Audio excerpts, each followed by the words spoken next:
Hello, everyone. I know many of you listen while falling asleep. Before you drift off, leave a comment telling me where you're watching from. And don't forget to like and subscribe. Now, let's get comfortable, relax, and dive into tonight's case. November 1st, 1980, the small town of Huntsville, Texas was preparing for the weekend. It was a Saturday, and the weather was mild for early fall. Highway 75 running through Walker County was quiet in the early morning hours. The road cut through rolling hills and patches of dense forest, connecting small communities scattered across East Texas. It was the kind of highway where truckers knew every curve, where locals could drive with their eyes half closed, where nothing unexpected ever happened. But on this particular morning, something was very wrong. A driver heading north noticed something unusual on the shoulder of the road, near the entrance to Huntsville State Park. At first it looked like discarded clothing, maybe trash thrown from a passing vehicle. But as the sunlight grew stronger, the shapes became clearer. The driver slowed down, then stopped, then reached for the radio to call for help. What they had found was not trash, it was a body. A young woman lay in the grass beside the interstate, partially hidden by brush. She was face down, her arms positioned awkwardly beneath her. Her clothing was still mostly intact, but there were signs of violence. Blood had pooled beneath her head. Her body was already beginning to show the early effects of decomposition. Whoever she was, she had been there for at least a day, maybe longer. The Walker County Sheriff's Department arrived within 20 minutes. Deputies secured the scene, stretching yellow tape across the area while a forensic team photographed every inch of the ground. The victim appeared to be in her late teens or early 20s. She had long reddish-brown hair and delicate features. She wore blue jeans, a yellow pullover shirt, and orange socks. Her shoes were missing. There was no identification on her body. No wallet, no driver's license, no jewelry with inscriptions, no purse nearby. Nothing that could tell the investigators who she was. She became known as Walker County Jane Doe. At first, investigators assumed it would be a matter of days before someone came forward to identify her. Missing persons reports would be filed. A family somewhere would realize their daughter hadn't called. A friend would wonder why she hadn't shown up. Someone would recognize her face when it appeared in the news. But that didn't happen. Days turned into weeks. Weeks turned into months. No one came forward. No missing persons report matched her description. No family called the sheriff's office in a panic. It was as if she had appeared out of nowhere, lived an entire life that no one remembered, and died without leaving a trace.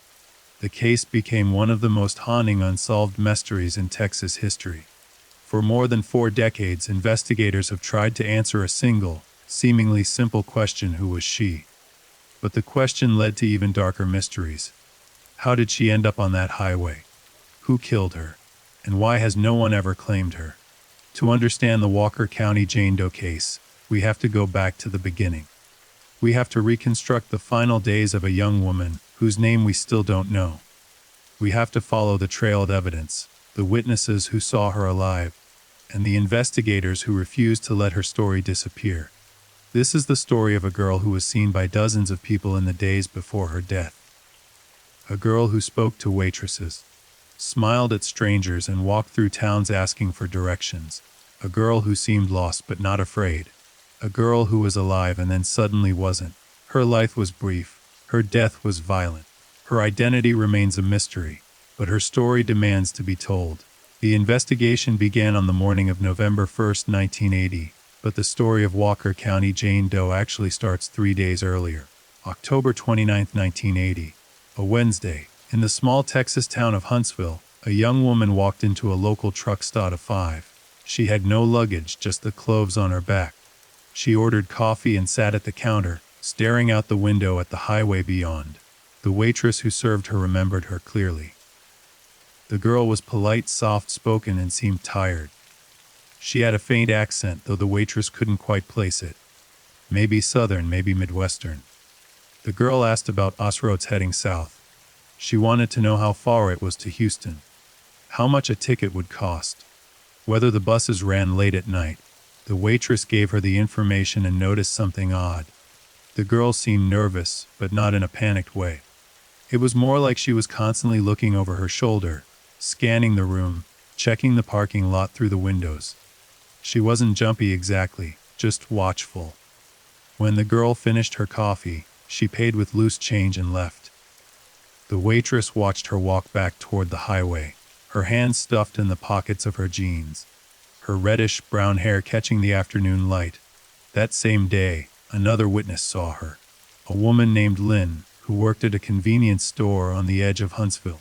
Later told police that a young girl matching the description had come into the store around 4 p.m. She bought a Coke and asked about motels nearby. Lynn told her there were a few cheap places closer to the interstate, and the girl thanked her and left. Lynn remembered thinking the girl looked out of place. She wasn't dressed like a runaway, exactly. Her clothes were clean, her hair was brushed. But there was something in her eyes, a kind of exhaustion that went beyond physical tiredness. It was the look of someone who had been traveling too long, who had seen too much, who was running out of options. On October 30th, the girl was seen again. This time at a truck stop diner about 10 miles north of Huntsville. She sat in a booth near the back, alone, nursing a cup of coffee and picking at a plate of fries. A truck driver named Ellis Burke sat in the booth behind her, and later told police that he overheard her talking to the waitress. The girl asked if there were any rides heading south. The waitress said she didn't know, but that truckers came through might give her a lift. The girl nodded and thanked her. Ellis said she seemed calm, maybe even relieved, like she had finally found a way forward. Ellis didn't think much of it at the time. Hitchhikers weren't uncommon on the Texas highways in 1980. Young people moved from city to city looking for work, for adventure, for fresh starts. It was the tail end of the 1970s counterculture movement. Plenty of young men and women were still traveling light, living on the margins, chasing dreams or running from nightmares. But something about the girl stuck with Ellis. He later said it was her eyes. She had kind eyes, he said. Eyes that didn't match the hardness of the road she seemed to be traveling. That evening, October 30th, the girl was seen one more time. At a gas station near the Huntsville State Park entrance, a young attendant named Mark noticed her standing near the payphones. She was holding the receiver but didn't seem to be talking. She just stood there listening, then hung up and walked away. Mark thought she might have been trying to call someone who didn't answer. Or maybe she didn't have enough change to complete the call. He considered asking if she needed help, but before he could, she disappeared into the growing darkness. That was the last confirmed sighting of Walker County Jane Doe while she was still alive. Sometime in the next 24 hours, between the evening of October 30th and the early morning hours of November 1st, something happened. Something violent, something final. When her body was discovered on the morning of November 1st, the forensic evidence painted a grim picture. The medical examiner determined that she had been beaten and strangled. There were bruises on her neck consistent with manual strangulation, meaning someone had used their hands to choke the life out of her. There were also blunt force injuries to her head, suggesting she had been struck multiple times. The cause of death was asphyxiation due to strangulation. Time of death was estimated to be sometime late on October 31st or very early on November 1st. She had been dead for less than 12 hours when her body was found. There were no signs of sexual assault, which surprised investigators. In cases involving women found dead on highways, sexual violence was often a factor. But the medical examiner found no evidence of it. That didn't mean it hadn't been attempted, only that it hadn't been completed. Or perhaps the motive was something else entirely. Her clothing was still intact, though slightly disheveled. Her yellow pullover shirt had been pulled up slightly, exposing part of her midriff. Her jeans were still buttoned and zipped. Her orange socks were still on her feet, but her shoes were missing. Investigators searched the surrounding area but never found them. Why were her shoes missing? It's a small detail, but one that has haunted investigators for years. Did the killer take them as a trophy? Did they fall off during a struggle? Were they removed post-mortem for some unknown reason no one knows? What investigators did know was that the girl had not been killed where her body was found. There was very little blood at the scene. far less than would be expected from the head injuries she had sustained. That meant she had been killed somewhere else and her body dumped along the highway. But where? And by whom? The investigation fanned out in every direction. Detectives interviewed the witnesses who had seen her in the days before her death. They reviewed missing persons reports from across Texas and neighboring states. They contacted bus stations, truck stops, motels, and diners. They posted her description in newspapers and on television news broadcasts. The response was overwhelming, but not in the way they had hoped. Dozens of people called in to say they thought they recognized her. She looked like a niece who had run away. She resembled a girl from a high school yearbook. She might have been a waitress at a diner in Oklahoma. She could have been a hitchhiker seen in Louisiana. But none of the leads panned out. Every potential identification led to a dead end. The niece turned up safe. The girl from the yearbook was accounted for. The waitress in Oklahoma was still working her shifts. The hitchhiker in Louisiana was someone else entirely. Walker County Jane Doe remained unidentified. Investigators turned their attention to forensic details. They documented everything about her appearance, hoping it might spark a memory or lead to a connection. She was approximately 5 feet 5 inches tall. She weighed around 110 to 120 pounds. She had a slender build, with narrow shoulders and delicate hands. Her hair was a distinctive reddish-brown shoulder length and wavy. She had blue or hazel eyes, depending on the lighting. Her teeth were in relatively good condition, with no major dental work, though she did have a few small cavities. She had no scars, no tattoos, no birthmarks. Nothing that made her stand out physically, except for one small detail: her ears were pierced, and she had been wearing small gold-colored hoop earrings when she died. Investigators sent her dental records to the National Crime Information Center, hoping for a match. They sent her fingerprints to the FBI. They contacted police departments across the country, asking if anyone had a missing persons case that fit her description. Nothing. The case went cold, not because investigators stopped caring, but because they had run out of leads. Every avenue had been explored. Every witness had been interviewed. Every piece of evidence had been cataloged and analyzed. And still, they were no closer to knowing who she was.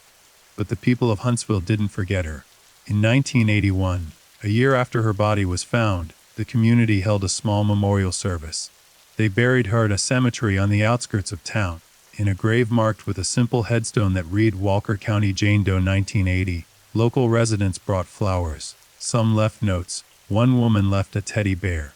It was a gesture of kindness for a girl who had died alone, far from home, without anyone to mourn her. But even as the years passed, the questions remained. Who was she? Where did she come from? Why was she in Huntsville? And who killed her? In the 1980s and 1990s, technology advanced. DNA testing became available. Cold case units were formed. Investigators revisited old evidence with new tools. In 1999, the Walker County Sheriff's Department exhumed Jane Doe's body to collect DNA samples. They hoped that genetic testing might finally give her a name. The DNA was extracted and entered into national databases. Investigators waited for a match, but again nothing. Her DNA didn't match any missing persons cases. It didn't match any familial relatives in the system. It was as if she had no family at all, or her family had never reported her missing. How was that possible? How could a young woman disappear, die violently, and have no one looking for her? There are a few theories. One possibility is that she was estranged from her family. Maybe she had run away from home years earlier and never looked back. Maybe her family assumed she was simply living her own life somewhere, moving from place to place, and didn't realize she was in danger. Another possibility is that her family was dysfunctional or abusive, and they either didn't care that she was missing or were relieved she was gone. It's a dark thought, but not an uncommon reality for some runaways. A third possibility is that she was from another country. Maybe she was an undocumented immigrant, traveling through the U.S. without papers, without a social security number, without any official record of her existence. If that were the case, her family might have been in Mexico, Central America, or even further abroad, with no way of knowing what had happened to her. But none of these theories explain everything. Even runaways usually leave some trace. Even undocumented immigrants are often part of communities that notice when someone goes missing. The complete absence of any identification, any connection, any memory of her, is what makes the Walker County Jane Doe case so deeply unsettling. She wasn't just unidentified, she was erased. In 2015, a breakthrough seemed imminent. Advances in forensic technology allowed investigators to create a facial reconstruction of Jane Doe. Using her skull and tissue depth measurements, forensic artists created a lifelike image of what she would have looked like. The reconstruction was shared widely on social media, in news articles, and on cold case websites. The response was immediate. Hundreds of tips poured in. People thought they recognized her. She looked like a cousin, a neighbor, a classmate, a girl who used to work at a grocery store. But once again, every lead evaporated. The cousin was alive and well. The neighbor had moved to another state and was accounted for. The classmate was found living in California. The grocery store worker had left town decades ago but was still alive. Walker County Jane Doe remained a ghost. Then, in 2020, new development reignited interest in the case. Genetic genealogy, the same technique that had been used to identify the Golden State Killer and other long unidentified criminals, was applied to Jane Doe's DNA. Companies like Uthrem and Parabon Nanolabs began working with law enforcement to build family trees using DNA from crime scenes and unidentified remains. The Walker County Sheriff's Department partnered with one of these companies to analyze Jane Doe's DNA. The hope was that even if her own DNA wasn't in any database, they might be able to find distant relatives, people who shared genetic markers, and work backward to identify her. The process was slow and painstaking. Genetic genealogists built family trees going back generations, looking for connections, tracing lineages, eliminating possibilities, and then in late 21 they found something. A potential match. A distant relative. Someone who shared enough DNA with Jane Doe to suggest they were part of the same family tree. Investigators were cautious. They had been down this road before, only to hit dead ends. But this time the science was better. The methods were more refined. The hope was real. As of now, the investigation is ongoing. The Walker County Sheriff's Department has not yet publicly announced Jane Doe's identity, but they have indicated that they are closer than ever to solving the mystery. But even if her name is finally discovered, many questions will remain. Who killed her? Why? And how did she end up on that lonely stretch of highway in Walker County, Texas? To understand the possible answers, we have to look at the context of the time. We have to understand the world she was moving through those final days of October 1980. The late 1970s and early 1980s were a dangerous time for young women traveling alone. This was the height of the serial killer epidemic in America. Ted Bundy had been convicted just a year earlier. The Green River Killer was actively hunting in Washington state. The I-70 killer would soon begin his spree. Highways were hunting grounds and hitchhikers were prey. Walker County Jane Doe was seen hitchhiking in the days before her death. She was seen talking to truckers. She was seen asking for rides. She was vulnerable alone and moving through a landscape where predators prowled. Investigators have long suspected that her killer was someone she encountered on the road. Someone who offered her a ride. Someone who seemed safe at first, then revealed his true nature. But who? One name has come up repeatedly over the years: Henry Lee Lucas. Henry Lee Lucas was one of the most infamous serial killers in American history, though much of his infamy is built on lies. Lucas confessed to hundreds of murders, many of which he almost certainly did not commit. He was a drifter, a con man, and a manipulator who seemed to enjoy the attention his confessions brought him. But some of his confessions were true, and some of the murders he described matched the profile of Walker County Jane Doe's case. In the early 1980s, Lucas was traveling through Texas with his accomplice Otis Toole. The two men moved from town to town, committing robberies, assaults, and murders. They targeted hitchhikers, sex workers, and anyone they perceived as vulnerable. In 1984, after his arrest, Lucas confessed to killing a young woman near Huntsville, Texas in late 1980. He described the victim as having reddish-brown hair and being in her late teens or early 20s. He said he picked her up on the highway, drove her to a remote location, and strangled her. The details matched. Investigators showed Lucas photographs of Walker County Jane Doe. He claimed to recognize her. He said he remembered her face, her clothing, the way she looked at him before he killed her. But there was a problem. Lucas had a history of false confessions. He would confess to murders he read about in newspapers, feeding investigators details that were already public knowledge. He was skilled at manipulating law enforcement, telling them what they wanted to hear in exchange for better treatment, extra cigarettes, or time outside his cell. When investigators pressed Lucas for details that only the killer would know, his story began to fall apart. He couldn't describe the exact location where he claimed to have killed her. He couldn't explain why her shoes were missing. He couldn't account for inconsistencies in the timeline. Eventually, investigators concluded that Lucas was likely lying. He may have killed other women in Texas, but he probably did not kill Walker County Jane Doe. So if it wasn't Lucas, then who? Another theory involves a trucker. In the 1980s, long-haul truckers were sometimes linked to crimes against hitchhikers. The highways gave them mobility and anonymity. They could pick up a victim in one state, kill them in another, and be hundreds of miles away before the body was even discovered. Several witnesses reported seeing Jane Doe talking to truckers in the days before her death. One witness said she seemed comfortable around them, like she had done this before. Another said she saw Jane Doe climb into the cab of an 18-wheeler at a truck stop, though the witness couldn't remember any details about the truck or the driver. Could the killer have been a trucker? It's possible. But without more specific information, it's impossible to narrow down suspects. Thousands of truckers pass through Huntsville in any given week. Any one of them could have been the killer. There's also the possibility that the killer was someone local. Someone who knew the area, who where to dump a body, who knew how to avoid detection.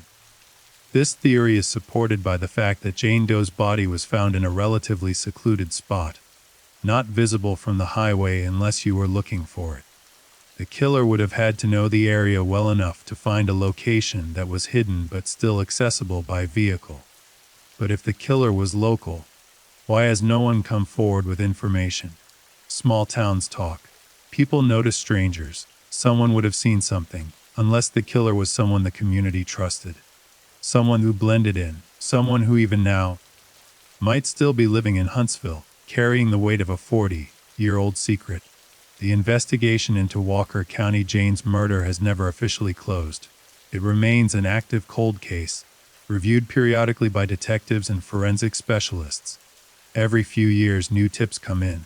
Someone thinks they remember something. An old photograph surfaces.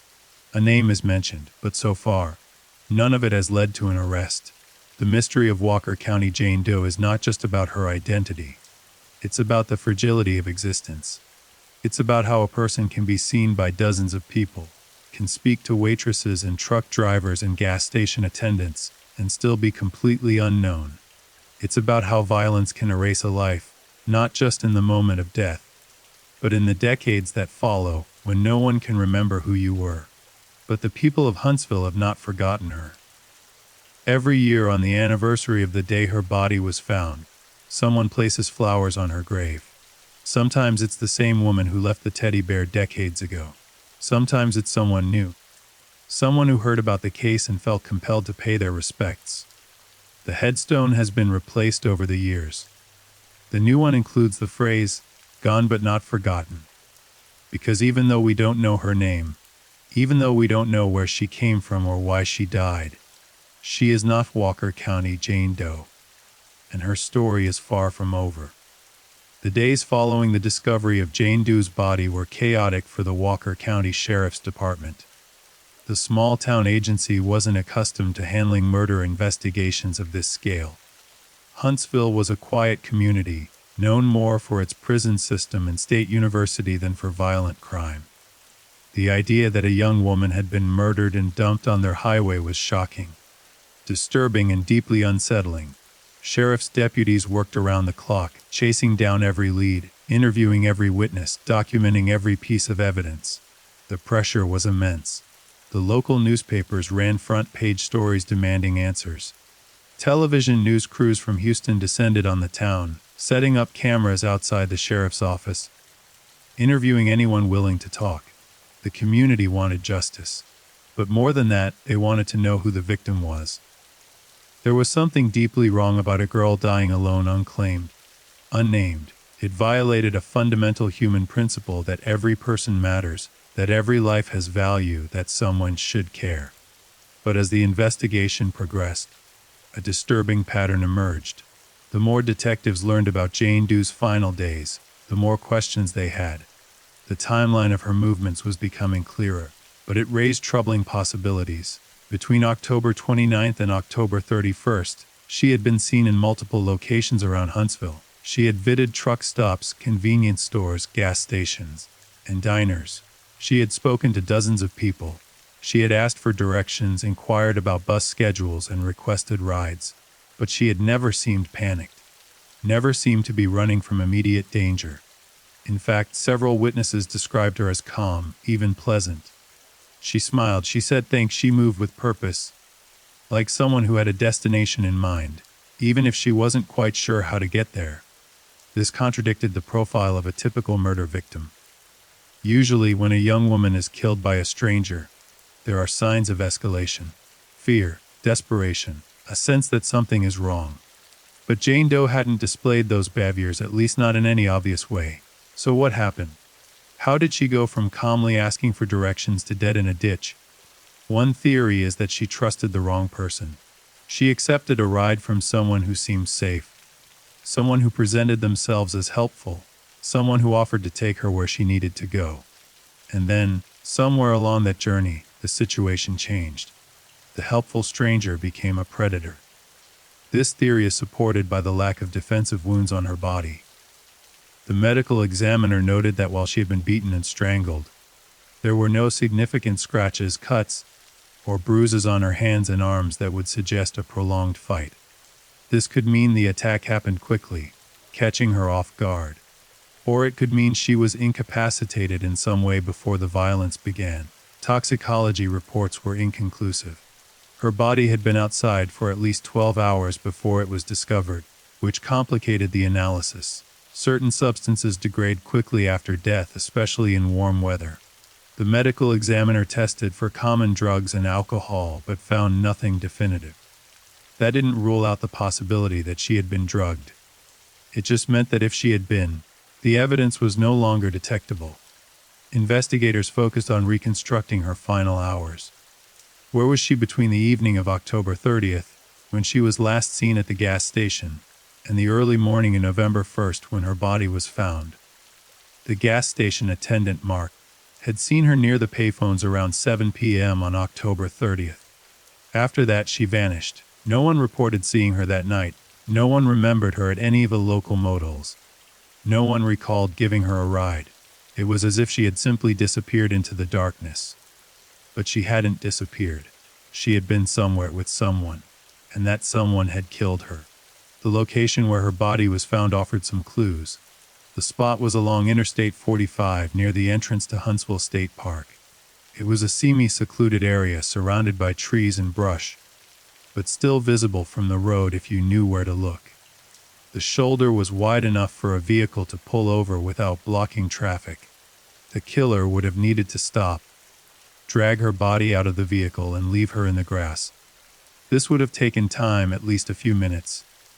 It would have been risky, especially if other cars were passing by. But it was late at night, and traffic on that stretch of highway was light. The fact that her body was found relatively close to the road suggested the killer wanted it to be discovered. If the goal had been to hide the body permanently, there were better places. The surrounding forest was dense, with plenty of areas where it remained hidden for weeks, months, or even years. But the killer left her on the shoulder, in a position where she would be found quickly. Why? Some investigators believed it was a sign of arrogance. The killer didn't care about being caught. He was confident he wouldn't be linked to the crime. Maybe he had done this before and gotten away with it. Maybe he believed he was smarter than the police. Others thought it was a sign of panic. Maybe the killer had intended to dispose of the body more carefully but lost his nerve. Maybe he heard a car approaching and quickly dumped her, fleeing before he could be seen. Or maybe the location was symbolic. Maybe it meant something to the killer. Maybe he had a connection to Huntsville State Park, or to that specific stretch of highway, or to the town itself. Investigators canvassed the area, interviewing residents who lived near the park. They asked if anyone had seen unusual vehicles parked on the shoulder on the night of October 30th or early morning of November 1st. They asked if anyone had heard screams, gunshots, or sounds of a struggle. No one had seen or heard anything. The forest was silent, the highway was quiet, and Jane Doe was dead. As the investigation continued, detectives began to develop a profile of the killer. Based on the evidence, they believed he was likely a white male, between the ages of 25 and 45. He was probably familiar with the area, either as a local resident or someone who traveled through regularly, like a trucker. He was physically strong, capable of overpowering a young woman and strangling her with his bare hands. He was organized enough to transport her body and dispose of it in a calculated manner.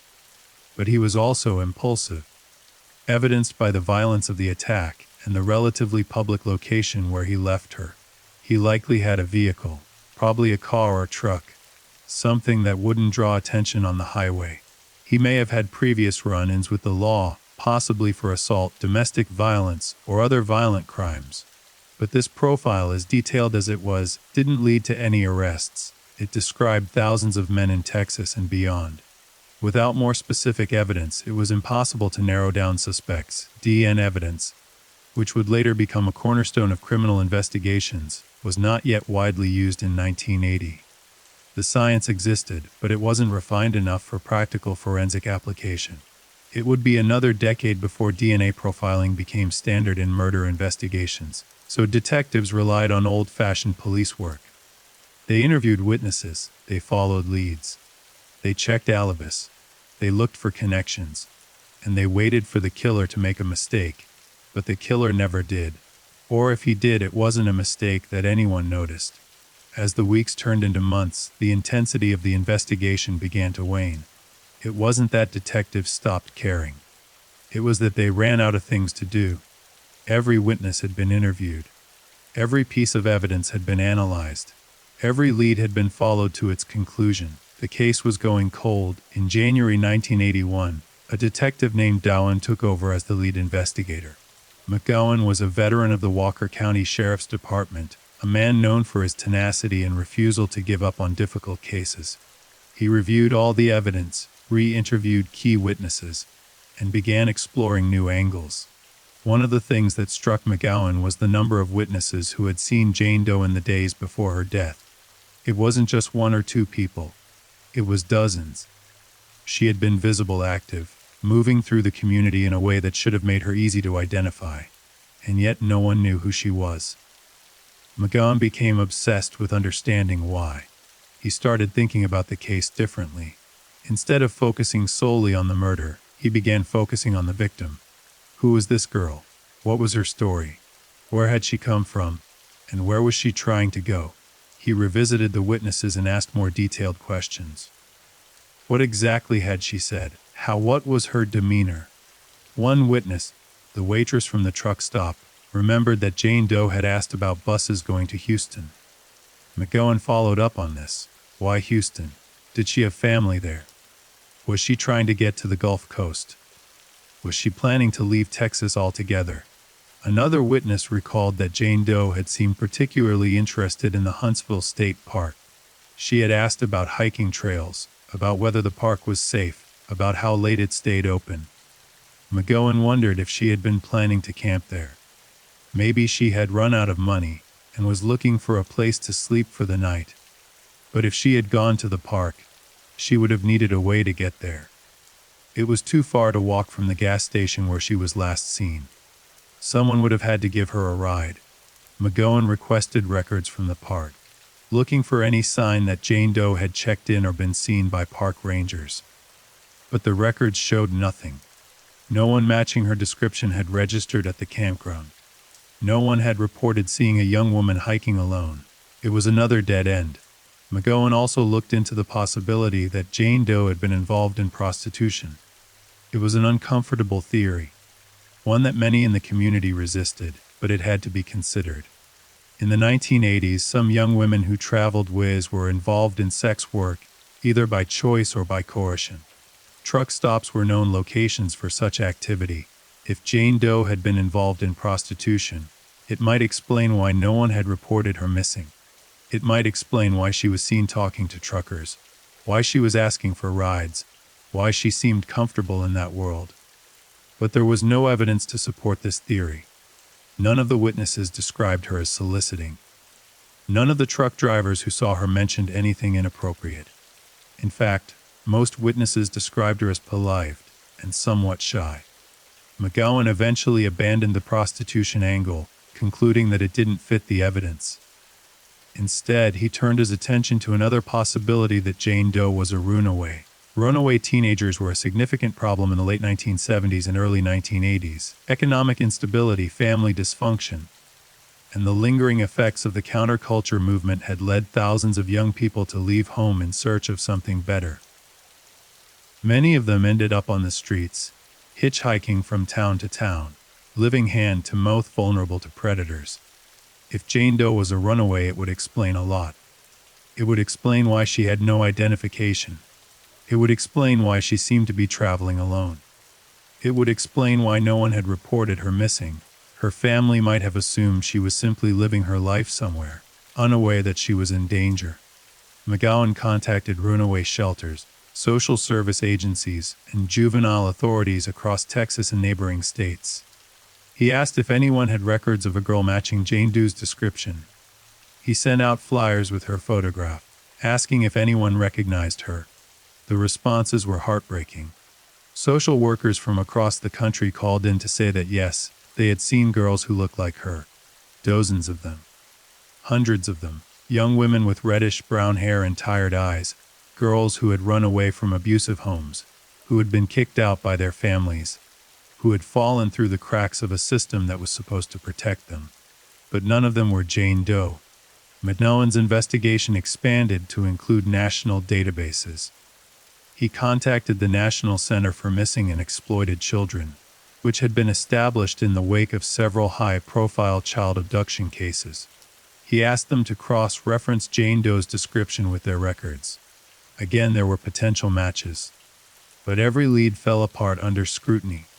The girl who looked like Jane Doe had been found safe in California. The teenager who matched the description was living with relatives in Arizona. The runaway who resembled her had returned home to her family in Oklahoma.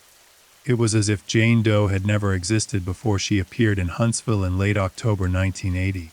As if she had materialized out of thin air, lived for a few days, and then vanished just as mysteriously. McGowan refused to accept that. He believed that everyone came from somewhere. Everyone had a past. Everyone had people who remembered them, even if those people didn't know they were supposed to be looking. He spent hours poring over missing persons reports, reading descriptions of girls who had disappeared in the months and years before Jane Doe's death.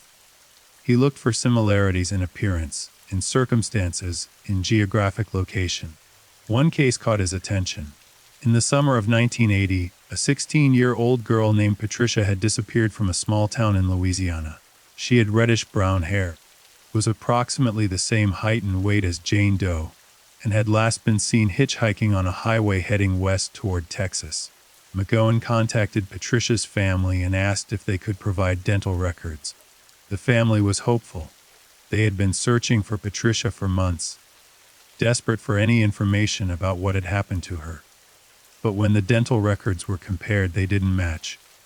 Patricia had distinctive dental work, including a missing molar and several fillings, that Jane Doe did not have.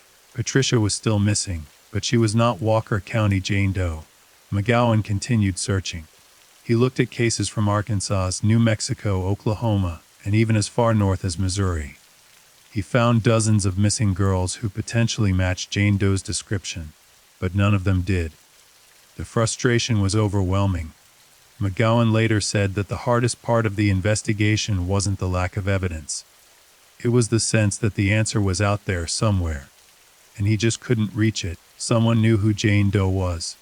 A mother, a father, a sibling, a friend. Someone somewhere was missing her, even if they didn't know she was dead.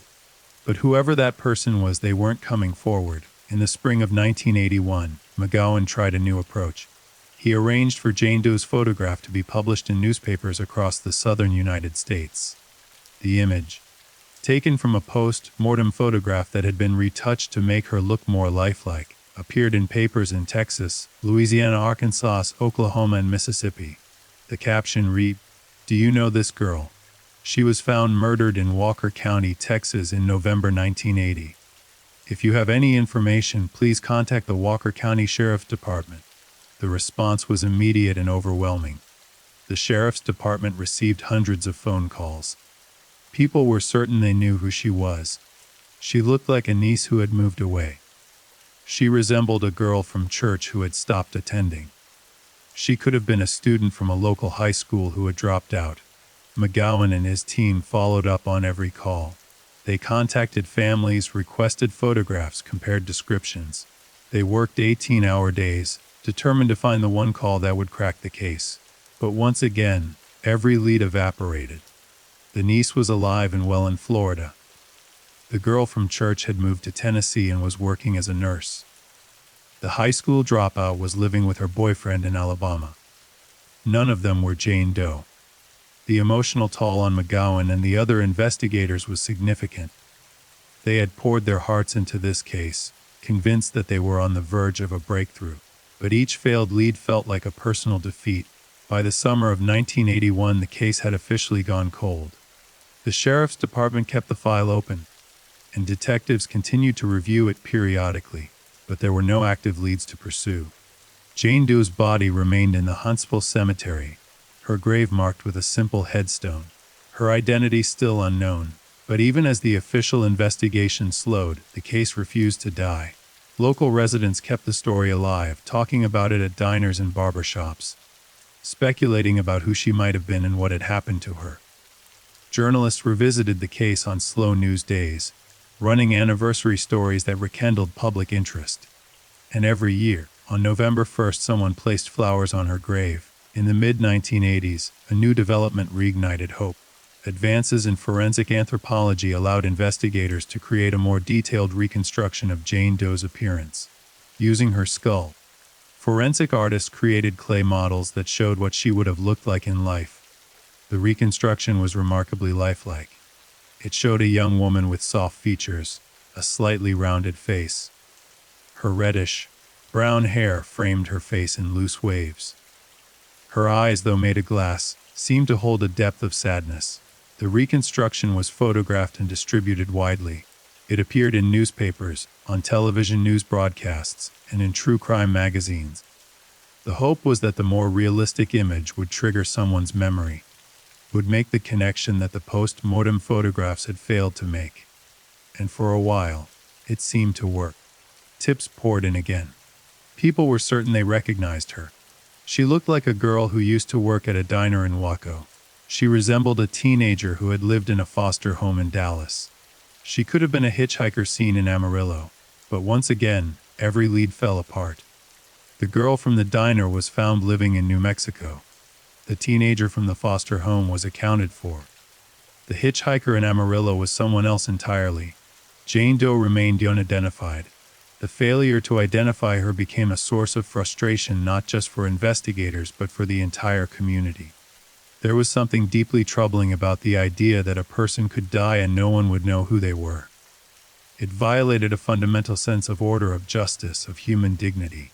In the 1990s, DNA technology offered new hope. In 1999, as mentioned earlier, Jane Doe's body was exhumed so that DNA samples could be collected. The process was carefully documented, with forensic specialists extracting tissue samples from her remains. The DNA was analyzed and entered into national databases, including the FBI's Combined DNA Index system. Investigators hoped that her DNA would match a missing persons case, or that it would match familial DNA from relatives searching for a lost loved one. But there was no match. The lack of a DNA match raised even more questions. By the late 1990s, many families of missing persons had voluntarily submitted DNA samples to help identify unidentified remains. The fact that Jane Doe's DNA didn't match any of these samples suggested one of several possibilities. 1. Her family had never reported her missing, either because they didn't realize she was gone or because they didn't care. 2. Her family had reported her missing, but had not submitted DNA samples, either because they didn't know the option existed or because they had given up hope of finding her. 3. Her family was deceased or otherwise unable to come forward. 4. She had no family. She was truly alone in the world, with no one to miss her, no one to search for her, no one to mourn her. The fourth possibility was almost too heartbreaking to consider, but it couldn't be ruled out. Throughout the 2000s and 2010s, the case continued to attract attention from amateur sleuths and true crime enthusiasts. Online forums dedicated to unsolved mysteries buzzed with theories about Jane Doe's identity. People pored over missings databases looking for matches. They compared timelines, analyzed witness statements, and debated the merits of various theories. Some believed she was a victim of Henry Lee Lucas, despite the inconsistencies in his confession. Others thought she was connected to another serial killer who had been active in Texas during that time. Some theorized she was from Mexico or Central America, traveling through the U.S. in search of work or a better life. One particularly persistent theory was that Jane Doe was connected to a religious cult. In the late 1970s and early 1980s, several cults operated in rural Texas, often preying on young people who were vulnerable, searching for meaning, or estranged from their families. Some of these groups were known to discourage members from contacting their families or maintaining connections with the outside world. If Jane Doe had been part of such a group, it might explain why no one reported her missing. Her family might not have known where she was or how to find her. And if she had left the cult or been expelled, she might have been traveling alone, trying to rebuild her life when she encountered her killer. Investigators looked into this theory, contacting former cult members and examining records from groups that had operated in Texas during that time. But they found no evidence linking Jane Doe to any known cult. Still, the theory persisted in online discussions, with some researchers convinced that the answer lay in that direction. Another theory that gained traction was that Jane Doe was a victim of a trafficking ring. Human trafficking was not as widely recognized or discussed in the 1980s as it is today, but it existed. Young women were sometimes abducted or coerced into trafficking, moved from place to place, and exploited before being discarded. If Jane Doe had been trafficked, it might explain her movements in the days before her death. She might have been trying to escape, traveling from town to town, asking for help in subtle ways that no one recognized at the time. But again, there was no concrete evidence to support this theory. It was speculation based on the disturbing reality of trafficking but not on facts specific to Jane Doe's case. By 2010, the Walker County Jane Doe case had become one of the most well-known unidentified victim cases in the United States. It was featured on television shows like Unsolved Mysteries and Cold Case Files, true crime podcasts dedicated enticing the evidence, interviewing retired investigators, and exploring theories about her identity. The case had a quality that captured people's imagination. It wasn't just the mystery of who killed her, it was the deeper mystery of who she was. The idea that a person could walk through a town, interact with dozens of people, leave behind forensic evidence, and still remain completely unknown seemed almost impossible in an age of digital records and instant information. But Jane Doe proved that it was possible. That even in a modern, connected world, a person could slip through the cracks and disappear entirely. In 2015, when the facial reconstruction was created and shared widely on social media, the case experienced a resurgence of public interest. The reconstruction showed a young woman with a heart-shaped face, delicate features, and an expression that seemed both hopeful and sad. Her reddish-brown hair fell softly around her shoulders. Her eyes, rendered in careful detail by the forensic artist, seemed to look directly at the viewer, as if pleading for recognition. The image was shared thousands of times on Facebook, Twitter, and Reddit. People commented that she looked familiar, that she reminded them of someone they once knew. Some said she looked like a girl they went to school with. Others said she resembled a neighbor from their childhood. A few even claimed to have seen her in dreams, though they couldn't explain why. The emotional response was overwhelming. People who had never heard of the case before found themselves deeply invested in solving it. They formed online groups dedicated to researching her identity, sharing theories, and supporting each other in the search for answers. One group, calling themselves the Jane Doe Project, took a particularly systematic approach. They compiled a database of every missing persons case from the 1970s and early 1980s that could potentially match Jane Doe's description. They cross-referenced geographic locations, physical characteristics, and circumstances of disappearance. They contacted families of missing persons, asking if they would be willing to submit DNA samples for comparison. Their work was meticulous and exhausting. They spent hundreds of hours combing through old newspaper archives, police reports, and death certificates. They built timelines, created maps, and analyzed patterns, and they found dozens of potential matches. One case that drew significant attention was that of Alicia Ann Heinrich, a young woman who had disappeared from her home in New Mexico in the late 1970s. Alicia was born in 1963, which would have made her approximately 17 years old in 1980. She had reddish-brown hair, was about 5 feet 5 inches tall, and had last been seen hitchhiking on a highway heading east. The similarities were striking. Alicia's family had reported her missing, but over the years, the case had gone cold. They had never stopped looking for her, never stopped hoping that she might return, or that they might at least find out what happened to her. Members of the Jane Doe Project contacted Alicia's family and explained about the Walker County case. The family was cautiously hopeful. They had been through false leads before, but they were willing to try anything that might bring them closure. DNA samples were collected from Alicia's relatives and sent to the lab for comparison with Jane Doe's DNA. The wait was agonizing. Then months. The testing process was slow, complicated by the degradation of Jane Doe's DNA and the need for multiple rounds of analysis to ensure accuracy. Finally, in early 2016, the results came back. Alicia Ann Heinrich was not Walker County Jane Doe. The disappointment was crushing, both for Alicia's family and for the researchers who had been so certain they had found the answer. But they didn't give up. They continued searching, continued comparing, continued hoping. Other potential matches were investigated with similar results.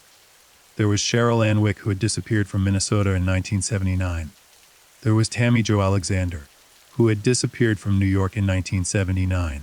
There was Colleen Osborne, who had disappeared from Florida in 1984. Each time DNA testing ruled them out each time. The families of these missing women were left to continue their own searches, and Walker County Jane Doe remained unidentified. But the investigations weren't entirely fruitless. In several cases, the DNA comparisons led to the identification of other unidentified remains. Families who had been searching for lost loved ones finally received answers, even if those answers weren't the ones they had hoped for. Tammy Jo Alexander was eventually identified through genetic genealogy in 2015, though she was matched to different remains found in Pennsylvania. Colleen Osborne was identified in 2020, her remains having been found in Florida years earlier. These identifications gave investigators hope that eventually, with enough persistence and advancing technology, Jane Doe would also be identified. In 2018, the landscape of forensic investigation changed dramatically. The arrest of the Golden State Killer using genetic genealogy proved that DNA could be used not just to match known samples, but to identify unknown individuals by building family trees through distant relatives. The technique worked like this. DNA from an unidentified victim or perpetrator was uploaded to public genealogy databases like GEDmatch. The database would identify people who shared genetic markers with the unknown individual, indicating they were distant cousins, third cousins, or even more distant relatives. Forensic genealogists would then build family trees, working backward from these distant relatives to identify possible candidates. It was painstaking work, requiring expertise in both genetics and genealogy, but it was remarkably effective. Within months of the Golden State Killer's identification, the technique was being used to solve cold cases across the country. Unidentified remains that had puzzled investigators for decades were suddenly being given names. Unknown perpetrators were being identified and arrested. The Walker County Sheriff's Department recognized that this technology might finally give them the breakthrough they needed. In 2019, they partnered with Othram, a forensic genetic genealogy company, to analyze Jane Doe's DNA using this new approach. The process began with extracting DNA from the samples that had been collected during the 1999 exhumation. The DNA was sequenced and uploaded to genealogy databases. Then genetic genealogists began the slow work of building family trees. The initial results were promising. Jane Doe's DNA matched several individuals in the database, indicating they were distant relatives. The genealogists began tracing these family lines, looking for common ancestors, trying to narrow down the possibilities. But the work was complicated by several factors. Jane Doe's DNA was degraded, which made some of the genetic markers unclear. The matches were distant, sometimes fourth or fifth cousins, which meant the family trees had to extend back several generations before common ancestors could be identified. And some of the matches were from people who had limited family trees in the database, making it difficult to trace the connections. Still, the genealogists persisted. They spent months building trees, contacting potential relatives, and eliminating possibilities. Slowly, a picture began to emerge. Jane Doe appeared to have ancestry from the southern United States, possibly with roots in states like Arkansas, Louisiana, or Mississippi. Some of her genetic markers suggested Native American ancestry, though the percentage was small, indicating it was likely several generations back. The genealogists identified several family lines that seemed promising. They contacted living relatives, explained the situation, and asked if they knew of anyone in their family who had gone missing in the late 1970s or early 1980s. Most of the responses were variations of the same theme. We had a cousin who left home and never came back. We always wondered what happened to her. But when investigators followed up, these missing cousins were either still alive or had been accounted for in other ways. They had moved to different states, changed their names, or simply lost touch with their families. They weren't Jane Doe. The genealogical investigation continued 2020 and 2021. The COVID-19 pandemic slowed the process as labs were overwhelmed and resources were diverted. But the work never stopped entirely. And then in late 2021, there was a breakthrough. The genealogists identified a family line that seemed particularly promising. Through careful analysis of genetic markers and family tree construction, they narrowed down the possibilities to a specific branch of a family from the southern United States. They contacted living members of this family and learned something significant. There had been a young woman in that family who had disappeared in the late 1970s. She had left home under troubled circumstances and had never been heard from again. The family had assumed she was living somewhere else, maybe under a different name, maybe starting a new life. They had never reported her missing because they thought she simply didn't want to be found. Investigators asked the family for more information. What was her name? When did she leave? Where was she going? What did she look like? The answers aligned with what they knew about Jane Doe. The timing was right. The physical description matched. The circumstances fit the pattern of a young woman traveling alone, trying to find her way in the world. DNA samples were collected from the family and sent for comparison with Jane Doe's DNA. As of the writing of this script, the Walker County Sheriff's Department has not publicly announced the results of that comparison. They have stated that the investigation is ongoing, and that they are closer than ever to identifying Jane Doe. Some investigators believe that an announcement is imminent. Others caution that there are still hurdles to overcome, additional tests to run, additional relatives to contact. But for the first time in more than 40 years, there is genuine hope that Walker County Jane Doe will finally have a name. Even if her identity is confirmed, however, many questions will remain. Chief among them, who killed her? The investigation into her murder has never stopped, even as the focus shifted to identifying her. Detectives have continued to review the evidence, looking for connections, searching for suspects. Over the years, several individuals have been investigated as potential suspects. Some were people who lived in Huntsville in 1980. Others were transients who passed through the area. A few were serial killers who operated in Texas during that time period. One suspect who received significant attention was a man named Edward Harold Bell. Bell was a convicted murderer who claimed to have killed multiple young women across Texas in the 1970s and early 1980s. He provided investigators with a list of 11 girls he said he had murdered, calling them the 11 that went to heaven. Bell's confession was taken seriously. He had been convicted of killing a young man in 1978 and was suspected in several other murders. His timeline and geographic location put him in the right place at the right time to have encountered Jane Doe. Investigators interviewed Bell extensively. They showed him photographs of Jane Doe. They asked him to describe his victims, to explain how he chose them, to provide details that only the killer would know. Bell claimed to recognize Jane Doe. He said she looked familiar. He provided vague details about picking up a hitchhiker near Huntsville in late 1980, but when pressed for specifics, his story fell apart. He couldn't describe the exact location where he claimed to have killed her. He couldn't explain inconsistencies in the timeline. He couldn't provide any details that weren't already public knowledge. Eventually, investigators concluded that Bell, like Henry Lee Lucas before him, was likely lying about his involvement in Jane Doe's murder. He may have killed other women, but he probably didn't kill her. Bell died in prison in 2019, taking whatever secrets he had to the grave. Another suspect was a long-haul trucker named Robert Ben Rhodes, who was convicted of torturing and killing multiple women in the 1980s and 1990s. Rhodes operated along highways across the country, picking up hitchhikers and sex workers, subjecting them to horrific abuse before killing them. Rhodes had driven through Texas in 1980. His routes included Interstate 45, the highway where Jane Doe's body was found. His method of operation, targeting young women who were traveling alone and vulnerable, matched the profile of Jane Doe's case. Investigators contacted Rhodes in prison and asked him about Jane Doe. He denied any involvement. He claimed he had never been in Huntsville, had never picked up a hitchhiker matching her description, had never killed anyone in Walker County. His denials were not convincing. Rhodes was a practiced liar, skilled at manipulating investigators and deflecting questions. But without concrete evidence linking him to the crime, there was nothing investigators could do. They analyzed his truck logs from 1980, looking for proof that he had been in the Huntsville area at the time of the murder.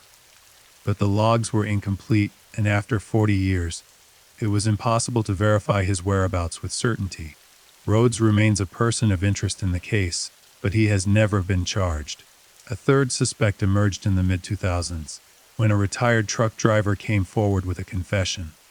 The man, whose name was never publicly released, told investigators that he had given a ride to a young woman matching Jane Doe's description in late October 1980. He said they had argued, things had gotten out of hand, and he had accidentally killed her. He claimed he had been living with the guilt for decades and wanted to come clean.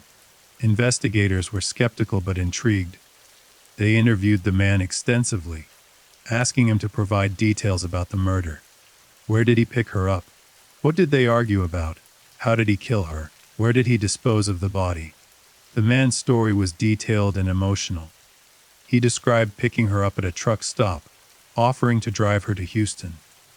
He said she became upset when he made a pass at her, that she threatened to report him to the police. He said he panicked and strangled her, then dumped her body on the side of the highway. But when investigators checked the detour against the evidence, they found discrepancies. The truck stop he described didn't exist in 1980. The route he claimed to have taken didn't match the location where the body was found. And most damning, his description of Jane Doe's clothing was wrong. He described her wearing a dress, when in fact she had been wearing jeans and a pullover shirt. Investigators concluded that the man was not the killer. He may have read about the case and convinced himself he was responsible, or he may have been seeking attention. Either way, his confession was false. The search for Jane Doe's killer continues, even as the search for her identity nears its conclusion.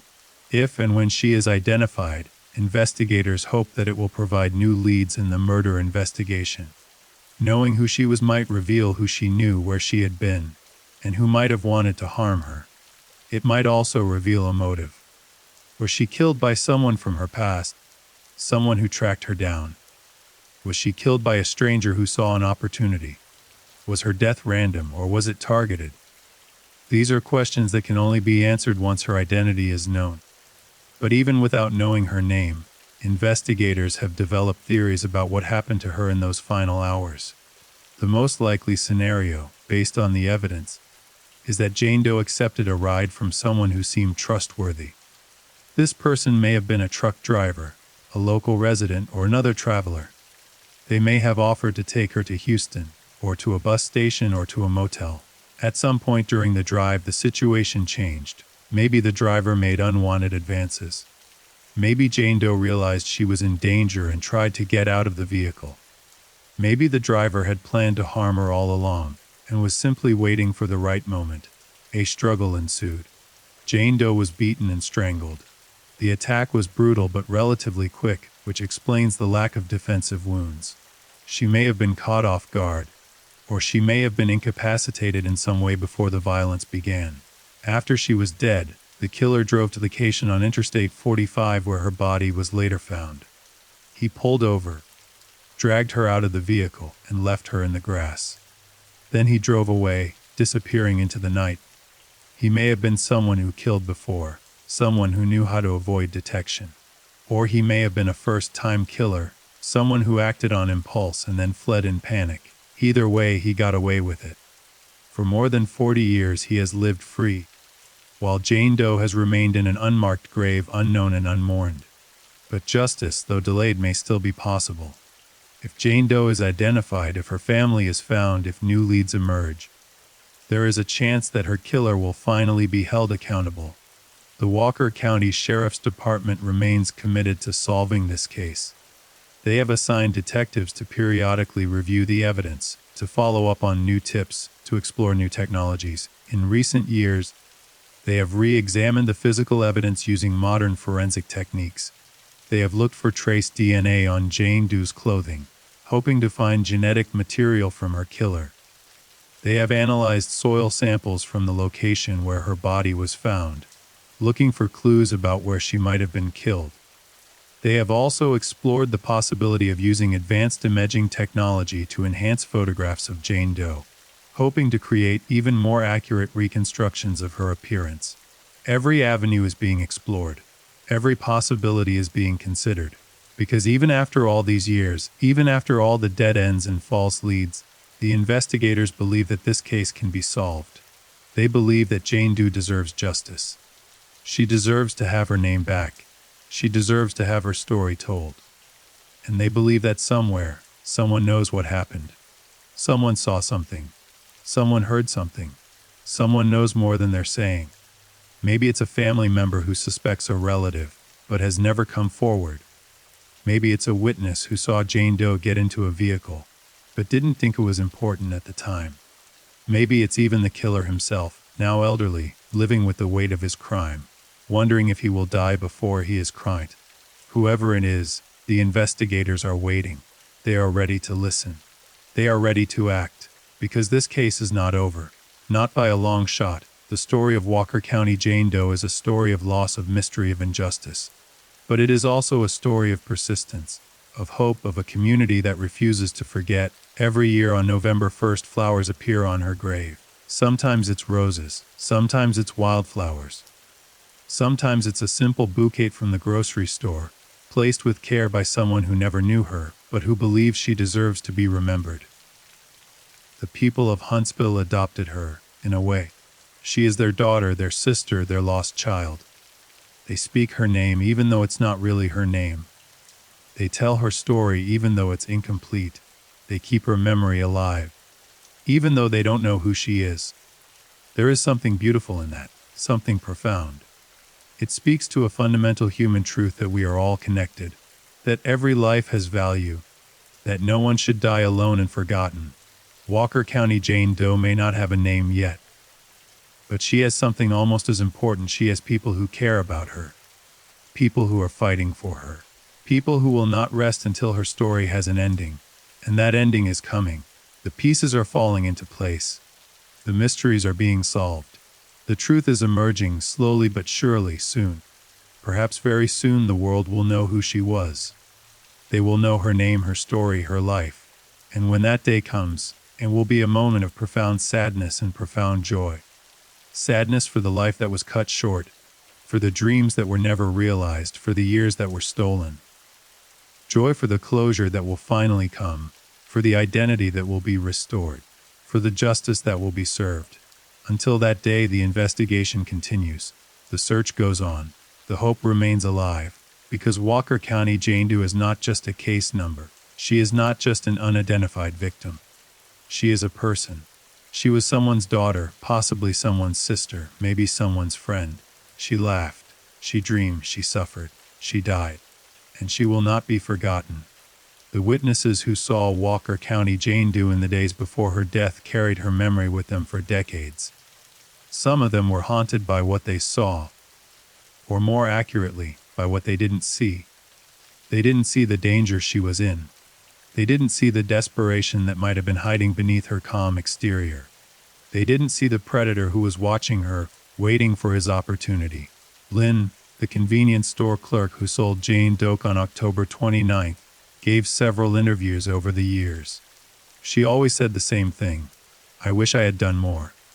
I wish I had asked her if she needed help.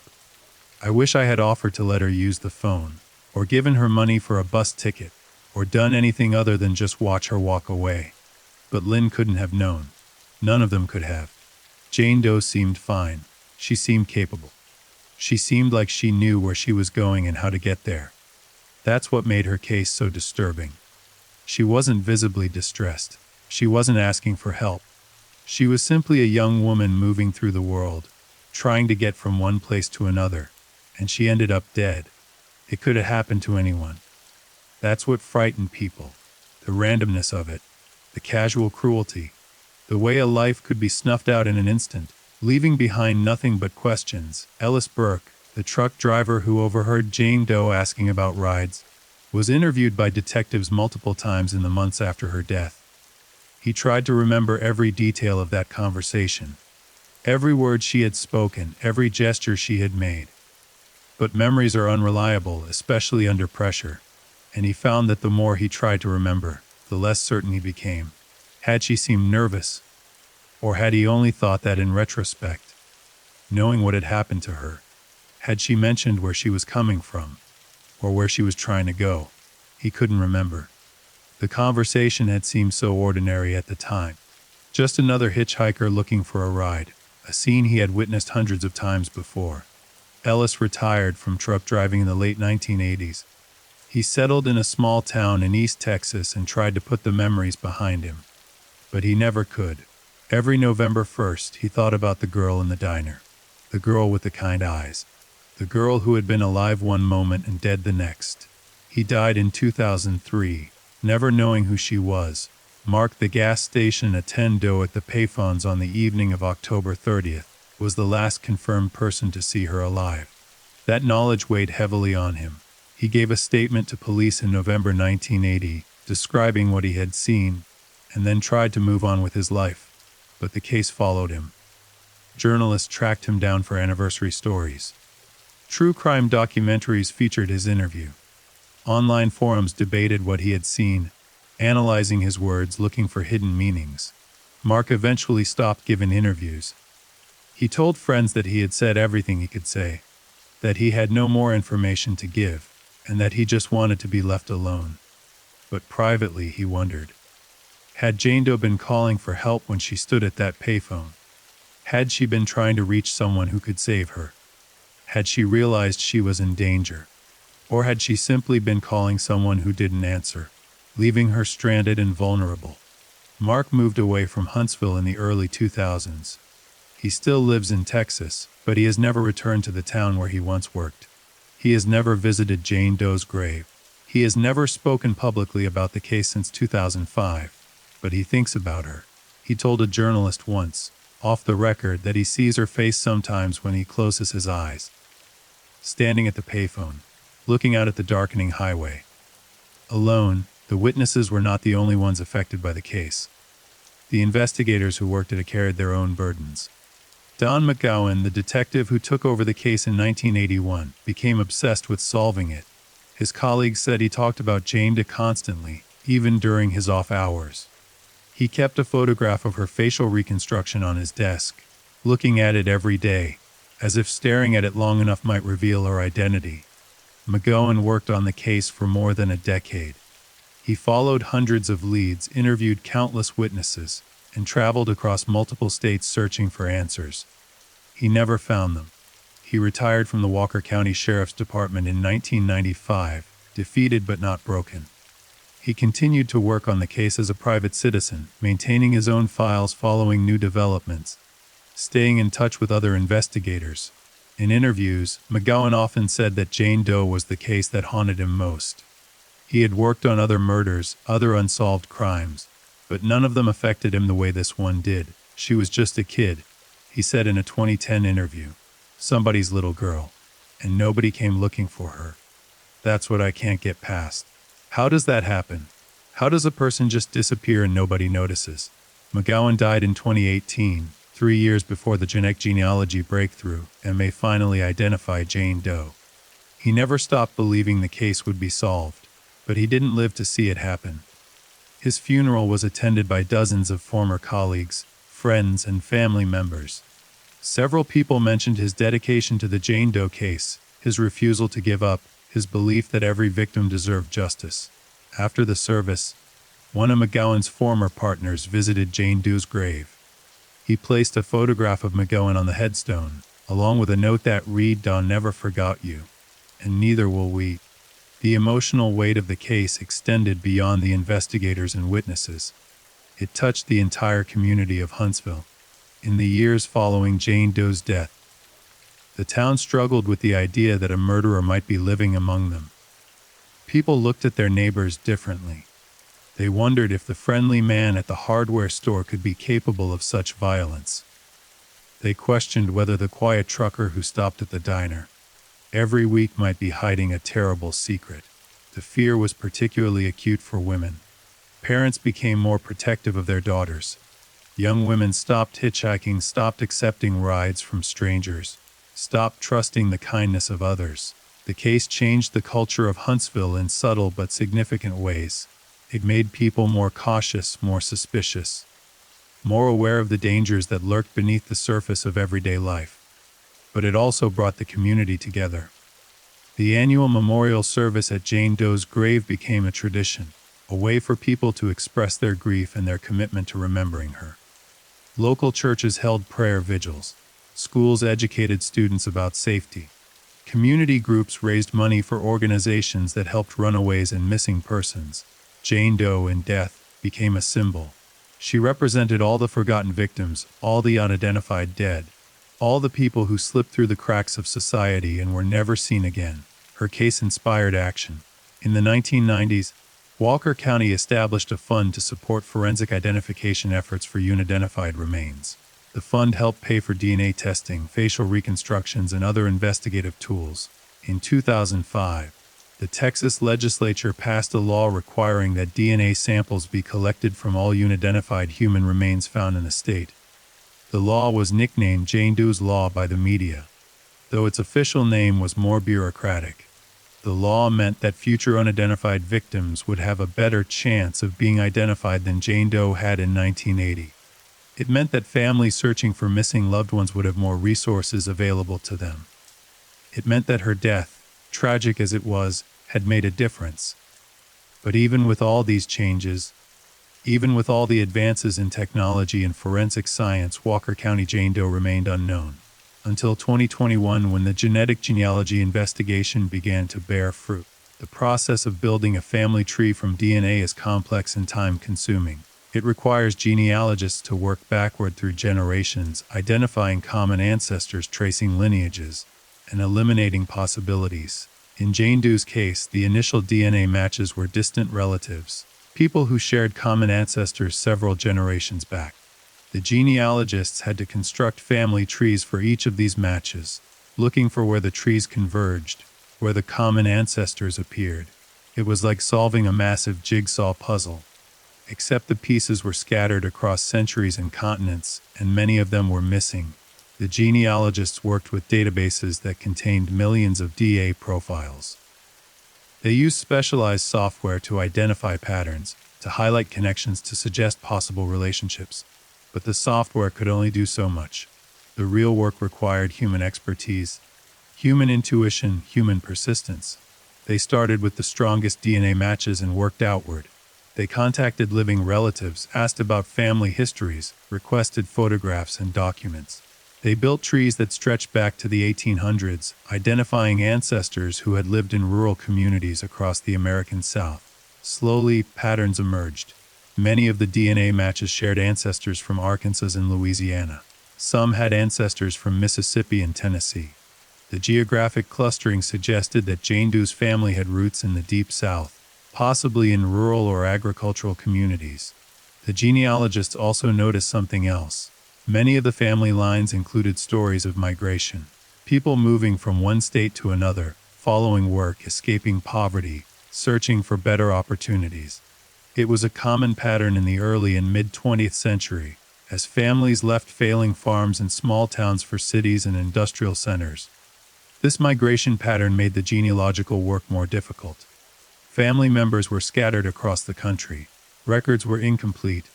Some families had lost touch with distant relatives, making it impossible to verify certain connections. But the genealogists persisted. They reached out to historical societies, to church archives, to local libraries. They searched census records, birth certificates, death certificates, marriage licenses. They pieced together the stories of families who had lived generations ago, hoping to find the thread that would lead them to Jane Doe. In early 2021, they identified a family line that seemed particularly promising. The genealogical evidence suggested that Jane Doe might be descended from a family that had lived in rural Arkansas in the early 1900s. Members of that family had migrated to other states in the mid-20th century, settling in places like Texas, Oklahoma, and Louisiana. The genealogists contacted living descendants of this family and asked if anyone knew of a young woman who had gone mid-1970s or early 1980s. The responses were tentative at first. People weren't sure. Families were large and sprawling. People lost touch. Cousins moved away and never came back. But then one family member mentioned something significant. There had been a girl, a teenager. She had left home under troubled circumstances. The family had assumed she was living somewhere else, making her own way in the world. They had never reported her missing because they thought she simply didn't want to be found. The genealogists asked for more details. What was her name? When did she leave? What did she look like? The answers aligned with what was known about Jane Doe. The timing was right. The age was right. The physical description matched. The genealogists asked if the family had any photographs. They did. Old pictures, faded and creased, stored in a box in someone's attic. The photographs showed a young woman with reddish-brown hair, a slender build, and delicate features. The resemblance to the forensic reconstruction of Jane Doe was striking. DNA samples were collected from multiple members of the family and sent to the lab for comparison with Jane Doe's DNA. The testing process would take months, as multiple rounds of analysis were needed to confirm the match. While waiting for the results, investigators began looking into the young woman's background. Who was she? What was her life like before she disappeared? Why did she leave home? The story that emerged was heartbreaking. According to family members, the young woman had grown up in a troubled household. Her parents had struggled with poverty, addiction, and domestic violence. The home environment was chaotic and sometimes dangerous. As a teenager, she had tried to escape, running away multiple times, but always being found and brought back. Finally, when she was in her late teens, she left for good. She told a few family members that she was heading to Texas, that she had heard there were jobs there, that she wanted to start over. She said she would call when she got settled, when she had a place to live and some money saved. She never called. At first, the family assumed she was just busy, just trying to get her life together. Then weeks turned into months, and months turned into years and still no word. Some family members assumed she was fine, that she had simply chosen to cut ties. Others worried but didn't know what to do. They didn't have the resources to hire a private investigator. They didn't have connections to law enforcement. They were just ordinary people, struggling with their own problems, hoping she was okay. They never knew she was dead. They never knew she was lying in an unmarked grave in Walker County, Texas, waiting to be identified. The DA results came back in late 2021.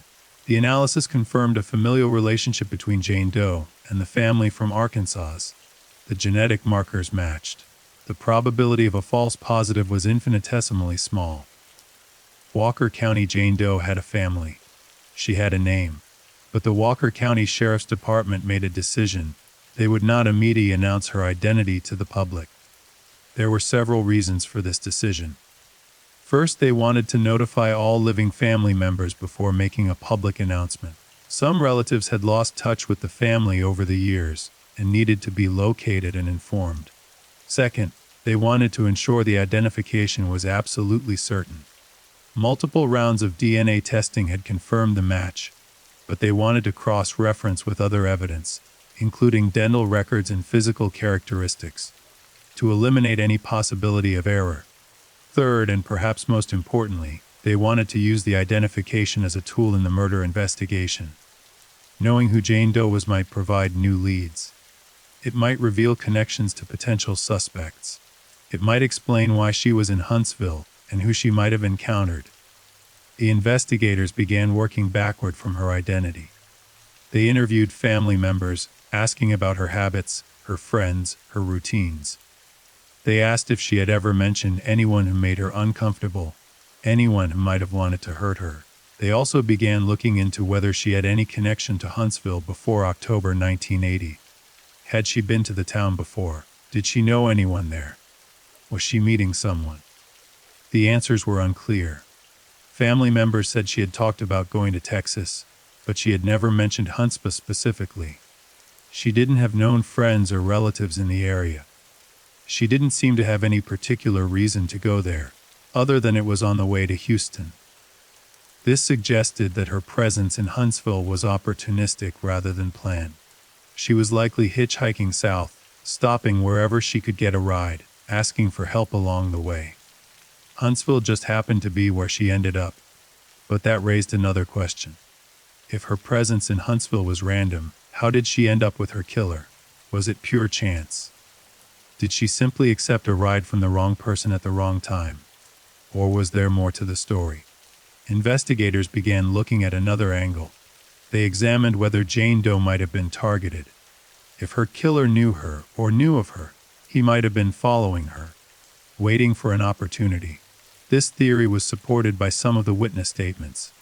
Several people had described seeing a young woman matching Jane Doe's description talking to a man in a vehicle at different locations around Huntsville. The descriptions of the man varied, and it was unclear if they were all describing the same person. One witness described a white male in his 30s, driving a dark-colored sedan. Another described a younger man, maybe in his 20s, driving a pickup truck. A third described an older man, possibly in his 40s, driving what looked like a work van. Were these all different people? Or were the witnesses simply misremembering details? Eyewitness testimony is notoriously unreliable, especially after 40 years. Investigators tried to track down these witnesses for follow-up interviews, but many of them had died or moved away. The few who could be located had vague memories at best. They remembered seeing a girl in a vehicle, but the details had faded, without more concrete information. It was impossible to determine if Jane Doe had been followed, or if her encounter with her killer had been random. The investigators also looked into whether her death might be connected to other unsolved cases. Were there other young women who had been killed in similar circumstances around the same time? The answer was yes. Disturbingly, there were several. In the late 1970s and early 1980s, a number of young women were found dead along highways in Texas and neighboring states. Some had been strangled. Some had been beaten. Some had been sexually assaulted. Many were hitchhikers or runaways traveling alone, vulnerable to predators. Some of these cases had been solved. Others remained open. The killers never identified. Investigators compared the details of Jane Doe's case with these other cases, looking for similarities. The method of killing, the location of the body, the victim profile, the timeline. A few cases stood out. In 1979, a young woman had been found strangled on a highway in Louisiana. In 1981, a woman had been found dead in Oklahoma under similar circumstances. In 1982, a body was discovered in Arkansas, the victim showing signs of blunt force trauma and strangulation. Were these connected? Were they all victims of the same killer? The FBI's Violent Criminal Apprehension Program, or VP, was consulted. VP maintains a database of violent crimes across the country. allowing investigators to identify patterns and connections between cases. The analysis suggested that while there were some similarities between the cases, there was no definitive evidence linking them to a single perpetrator. The geographic spread was wide. The timelines didn't perfectly align. The forensic evidence was too degraded or incomplete to make definitive comparisons. It was possible that Jane Doe's killer had killed before or killed again, but it was equally possible that her murder was an isolated incident, a one-time act of violence by someone who had never killed before and never killed again. The frustration for investigators was palpable. Even with Jane Doe's identity potentially confirmed, even with all the advances in forensic science and investigative techniques, they were no closer to identifying her killer. The person who strangled her on that October night in 1980 was still out there. He might be living a normal life, with a family, a job, a place in the community. He might be elderly now in his 60s or 70s, looking back on his crime with regret or with satisfaction. Or he might be dead, taking his secret to the grave, leaving behind no confession, no evidence, no closure. The Walker County Sheriff's Department continues to investigate. They have assigned detectives to review the case periodically, to follow up on new tips, to explore new technologies. They have also reached out to the public asking anyone with information to come forward. In 2022, they released a statement saying that they believe there are people who know more than they've shared. People who saw something or heard something that might be relevant. They emphasized that even small details could be significant.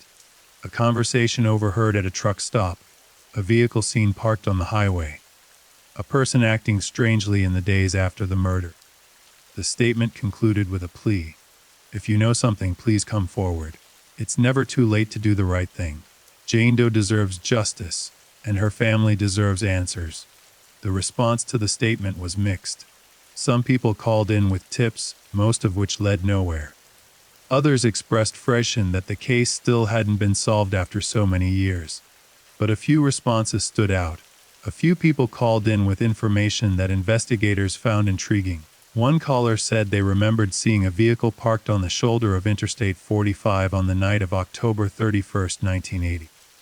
The caller had been driving home from work and had noticed the vehicle because it was parked in an unusual spot near the entrance to Huntsville State Park. The caller couldn't remember many details about the vehicle.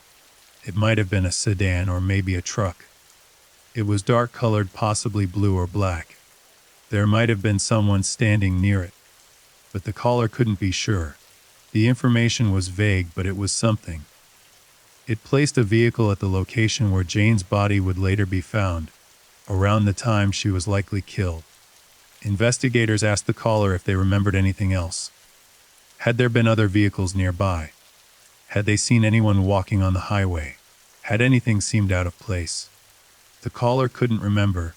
It had been 40 years. The memory was fragmentary at best, but it was a lead, however small. And in a case like this, even the smallest lead could be significant. Another caller said they had known a man in the early 1980s who had acted strangely after Jane Doe's body was discovered. The man had seemed anxious, had avoided reading newspapers, had changed his routine in noticeable ways. The caller didn't think much of it at the time, but looking back, it seemed suspicious. Investigators asked for the man's name and location. The caller provided the information, and detectives began trying to track him down. They discovered that the man had died in the late 1990s. He had lived in Huntsville during the relevant time period and had worked as a mechanic at a local garage. He had no criminal record, no history of violence, no obvious connection to Jane Doe. But that didn't rule him out. Many killers lead outwardly normal lives. Many have no prior criminal history. Many seem like ordinary people until the truth is revealed. Investigators began looking into the man's background. They interviewed people who had known him, asking about his relationships, his whereabouts in late October 1980. The responses were inconclusive. Some people remembered him as quiet and reserved. Others described him as friendly and helpful. No one remembered anything particularly suspicious about him. Without physical evidence linking him to the crime, there was no way to confirm or rule out his involvement. The case remains open. The investigation continues. and the hope for justice remains alive. The search for Walker County Jane Doe's identity consumed investigators for decades, but it also captivated the public imagination in ways that few cold cases have. There was something about her story that resonated deeply with people. Perhaps it was the mystery of who she was. Perhaps it was the tragedy of dying alone, unclaimed by anyone. Perhaps it was the haunting image of a young woman walking through a town, seen by so many people, yet known by no one. Whatever the reason, Jane Doe became more than just a case file. She became a symbol of all the forgotten victims, all the missing persons whose stories never made headlines, all the people who disappeared into the margins of society and were never heard from again. Over the years, Jane Doe's case inspired artists, writers, and musicians. Songs were written about her. Poems were composed in her memory. Artists created portraits based on her facial reconstruction, trying to capture not just her physical appearance but something deeper, something essential about who she might have been. One local artist in Huntsville created a series of paintings depicting Jane Doe in different settings. In one painting, she was walking down a highway at sunset, her hair catching the golden light, her face turned toward the viewer with an expression of quiet hope. In another, she was sitting in a diner, looking out the window, a cup of coffee in her hands, lost in thought. The paintings were displayed at a gallery in Huntsville in 2010, as part of an exhibition honoring Jane Doe and other unidentified victims. The opening night was attended by dozens of people, including retired investigators, family members of other missing persons, and community members who had followed the case for years. The artist said in an interview that she had felt compelled to create the paintings because Jane Doe deserved to be seen as more than just a victim. She was a person, the artist said. She had thoughts, feelings, dreams. She was more than just a tragedy. And I wanted people to see that. The exhibition struck a chord with visitors. Many people stood in front of the paintings for long minutes, studying them, reflecting on the life that had been lost. Some left notes in a guest book, expressing their hope that Jane Doe would someday be identified and that her killer would be brought to justice. One note read, "We don't know your name, but we haven't forgotten you. You matter.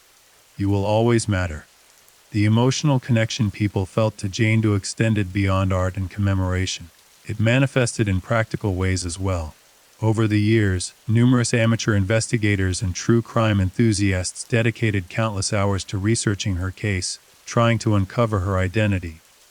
These amateur sleuths came from all walks of life. Some were retired law enforcement officers who couldn't let go of the case. Others were genealogists who saw it as a puzzle to solve. Still others were simply people who felt called to help, who believed that everyone deserved to have their name back.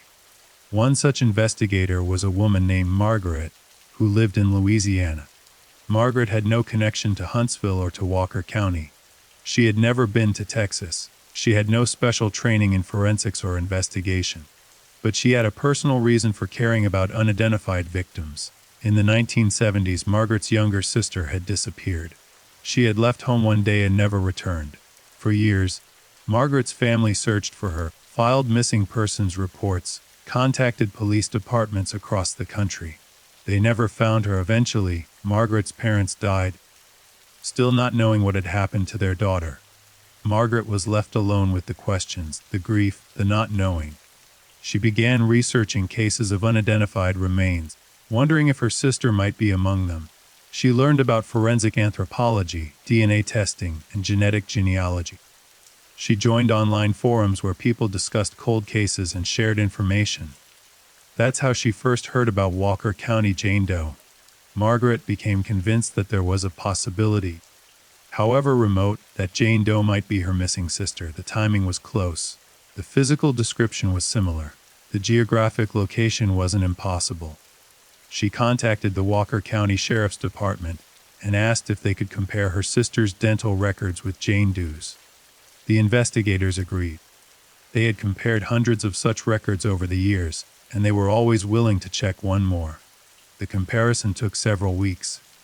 Margaret waited anxiously, hoping for a match but also dreading it. A match would mean her sister was dead, that she had died violently alone and far from home. but it would also mean closure and end to decades of uncertainty. When the results came back, they were negative. Jane Doe was not Margaret's sister. Margaret was simultaneously relieved and disappointed. Relieved that her sister might still be alive somewhere. Disappointed that she was no closer to finding her. But even though Jane Doe wasn't her sister, Margaret didn't stop caring about the case. She continued to research it, to share information about it on social media, to advocate for better resources for identifying the unidentified remains. Every Jane Doe is someone's daughter, Margaret said in an interview. Every missing person is someone's loved one. We can't give up on them. We have to keep searching, keep hoping, keep fighting for answers. Margaret's story was not unique.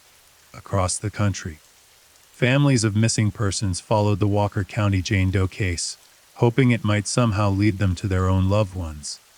The case became a touchstone, a reminder that answers were possible, that even after decades, identities could be discovered and families could find closure. The online communities that formed around Jane Doe's case were particularly active. Websites like Web Sleuths and Reddit feature threads dedicated to discussing the case, analyzing evidence, and proposing theories. Some of these discussions were thoughtful and well-researched. Amateur investigators shared articles about forensic techniques, compared Jane Doe's case with similar cases, and suggested new avenues for investigation. Other discussions were more speculative, veering into conspiracy theories and wild conjecture. Some people believed Jane Doe was connected to organized crime. Others thought she might have been involved in espionage or witness protection. A few suggested she was a victim of a satanic cult. Most of these theories were easily debunked. There was no evidence connecting Jane Doe to organized crime.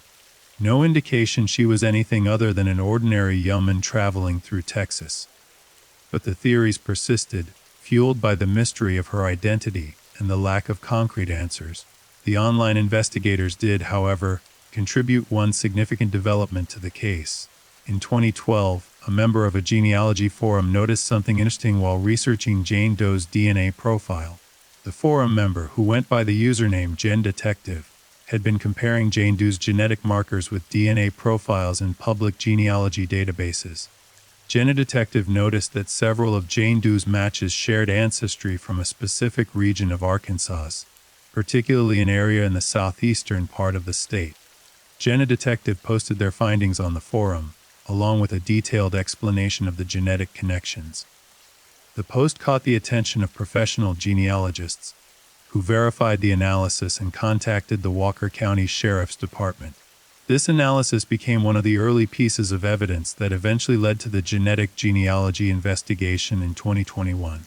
Without Gen Detective's amateur research, the professional investigation might have taken a different direction or moved more slowly. It was a reminder that sometimes the most important breakthroughs come from unexpected sources. That sometimes the people who care most deeply about a case are not the professionals who are paid to investigate it, but the volunteers who dedicate their time and energy simply because they believe it's the right thing to do. As the genetic genealogy investigation progressed in 2021 and early 2022, the online communities buzzed with excitement and speculation. People who had followed the case for years felt a sense of anticipation. This might finally be it. After more than 4 decades, Jane Doe might finally get her name back. But as months passed without a public announcement, some people grew impatient. Why was the sheriff's department being so secretive? Why hadn't they released her identity? Had the genetic genealogy investigation hit another dead end? The sheriff's department released a statement in mid-2022, addressing these concerns. They explained that the investigation was ongoing, that they were working to verify the identification through multiple channels, and that they wanted to ensure all family members were notified before making a public announcement. The statement asked for patience and understanding. We know many people have followed this case for years and are eager for answers. The statement read, "We share that eagerness, but we also have a responsibility to Jane Doe's family to handle this process with sensitivity and respect. When we are ready to make an announcement, we will." The statement did little to satisfy some people's curiosity, but most understood the need for caution. Misidentifying Jane would be worse than leaving her unidentified. It would give false hope to one family while potentially derailing the search for her true identity. So the waiting continued. And while they waited, investigators pursued another angle, trying to understand Jane Doe's final days more completely. They revisited all the witness statements from 1980, looking for details that might have been overlooked at the time. They used modern mapping technology to recreate Jane Doe's movements, plotting the locations where she had been seen on a timeline. The map revealed something interesting. Jane Doe's movements through Huntsville were not random. There was a pattern. She had been seen at locations along a specific road, moving generally from north to south. She had started near the interstate, then moved toward the center of town, then back toward the interstate on the southern edge of Huntsville. This suggested she was indeed trying to get to Houston. As she had told the waitress, she was making her way south, stopping at places where she might find food, shelter, or a ride. But then her movements became less clear. On the evening of October 30th, she was seen at the gas station near Huntsville State Park, which was to the west of the main highway. Why had she gone there? The park was not on the most direct to Houston. One theory was that she had been looking for a place to camp for the night. Maybe she had run out of money for a motel and thought she could sleep in the park until morning. Another theory was that someone had offered to give her a ride and had driven her to the park, perhaps as a shortcut or perhaps with more sinister intentions. Investigators interviewed park rangers who had worked at Huntsville State Park in 1980. Most of them were long retired, but a few could still be reached. One former ranger, a man named Harold, remembered the time period clearly. He had been working the evening shift on October 30th, closing the park gates at dusk. Harold said he didn't remember seeing a young woman matching Jane Doe's description. But he did remember something else. He had seen a vehicle parked near the entrance to the park that evening, just outside the gates. It was a dark-colored sedan, possibly blue or black, and it had been parked there for some time. Harold had driven past the vehicle and noticed that someone was sitting inside, though he couldn't see them clearly in the fading light. He had considered stopping to check if the person needed help, but the vehicle drove away before he could approach. Harold hadn't thought much of it at the time. People often parked near the park entrance, either to look at maps or to wait for someone. It wasn't unusual. But now, looking back, he wondered if that vehicle might have been connected to Jane Doe's murder. Investigators asked Harold if he could remember any other details about the vehicle. The make, the model, the license plate. Harold shook his head. It had been more than 40 years. The memory was fuzzy at best. He remembered it being dark-colored, and that was about it. Still, it was another piece of the puzzle. Another small detail that might be significant. Investigators also revisited the physical evidence from the crime scene. In 1980, forensic technology had been limited. DNA testing didn't exist. Trace evidence analysis was rudimentary. Many details that might be crucial today were simply not documented back then.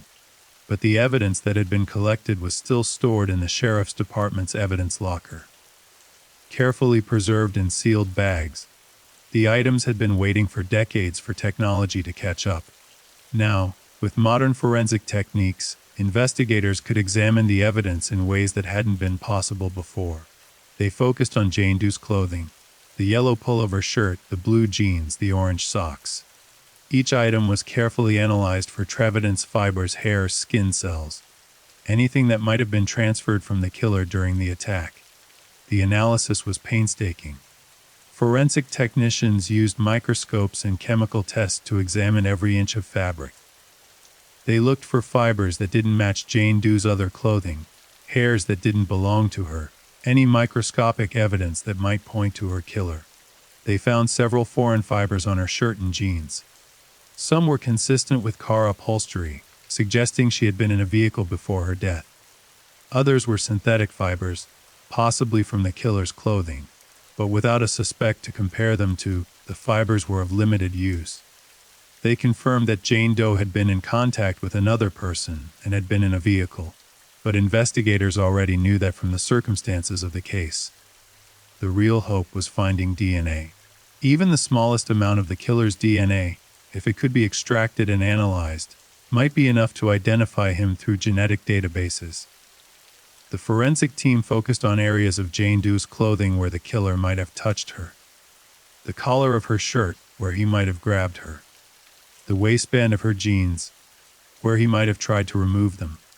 The fabric near her wrists, where he might have held her down.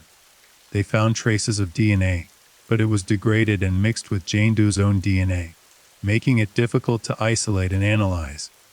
After months of work, the forensic team was able to extract a partial DNA profile that they believed belonged to someone other than Jane Doe, but the profile was incomplete. It wasn't enough to run through CODIS or other criminal DNA databases. It wasn't enough to put a genetic genealogy tree. It was just a fragment, a tantalizing hint of the killer's identity that couldn't be fully realized. The frustration was immense. Modern forensic science had come close to identifying the killer, but not quite close enough. Investigators didn't give up. They consulted with forensic experts from across the country, asking if there were any new techniques that might allow them to extract more DNA or to enhance the partial profile they had. Some experts suggested using newer DNA extraction methods that had been developed for analyzing ancient DNA or highly degraded samples. These methods had been used successfully in archaeological research and in some cold cases involving very old remains. The Walker County Sheriff's Department approved the use of these advanced techniques. Samples from Jane Doe's clothing were sent to a specialized laboratory that had experience with difficult DNA extractions. The work continued into 2023, and while the DNA analysis proceeded, the genetic genealogy investigation into Jane Doe's identity was also moving forward. By early 2023, the genealogists had narrowed down the possibilities significantly. They had identified a specific family line that seemed to match all the available evidence. They had contacted multiple members of this family, collected DNA samples, and sent them for comparison. The testing confirmed what the genealogists had suspected. Walker County Jane Doe was almost certainly a member of this family. The genetic markers aligned, the physical descriptions matched, the timeline fit. The genealogists worked with the family to construct a detailed family tree, identifying all the members of the family going back several generations. They looked for young women who would have been the right age in 1980, who had left home or gone missing, who might have ended up in Texas. One name emerged as the most likely match. The genealogists presented their findings to the Walker County Sheriff's Department.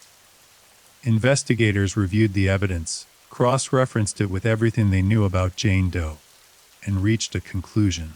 They believed they had finally identified her, but they still needed to confirm the identification through additional means. They needed to verify that the young woman they believed to be Jane Doe had indeed been in Texas in October 1980. They needed to ensure that there was no possibility of error, no chance that they were identifying the wrong person. They requested dental records from the family. The records were obtained and compared with Jane Doe's dental X-rays. The comparison took several weeks. Forensic odontologists examined both sets of records carefully, looking for matches and discrepancies. When the results came back, they were conclusive. The dental records matched. The young woman the genealogists had identified was indeed Walker County Jane Doe. After more than 40 years, she finally had a name. The Walker County Sheriff's Department prepared to make an announcement. They contacted all known family members, informing them of the identification and giving them time to process the news. They coordinated with the media, planning a press conference where they would reveal Jane Doe's identity to the public. But before they could make the announcement, something unexpected happened. One of Jane Doe's family members came forward with information that changed the direction of the investigation entirely. This family member, who had been a child when Jane Doe disappeared, remembered something that had been buried in memory for decades.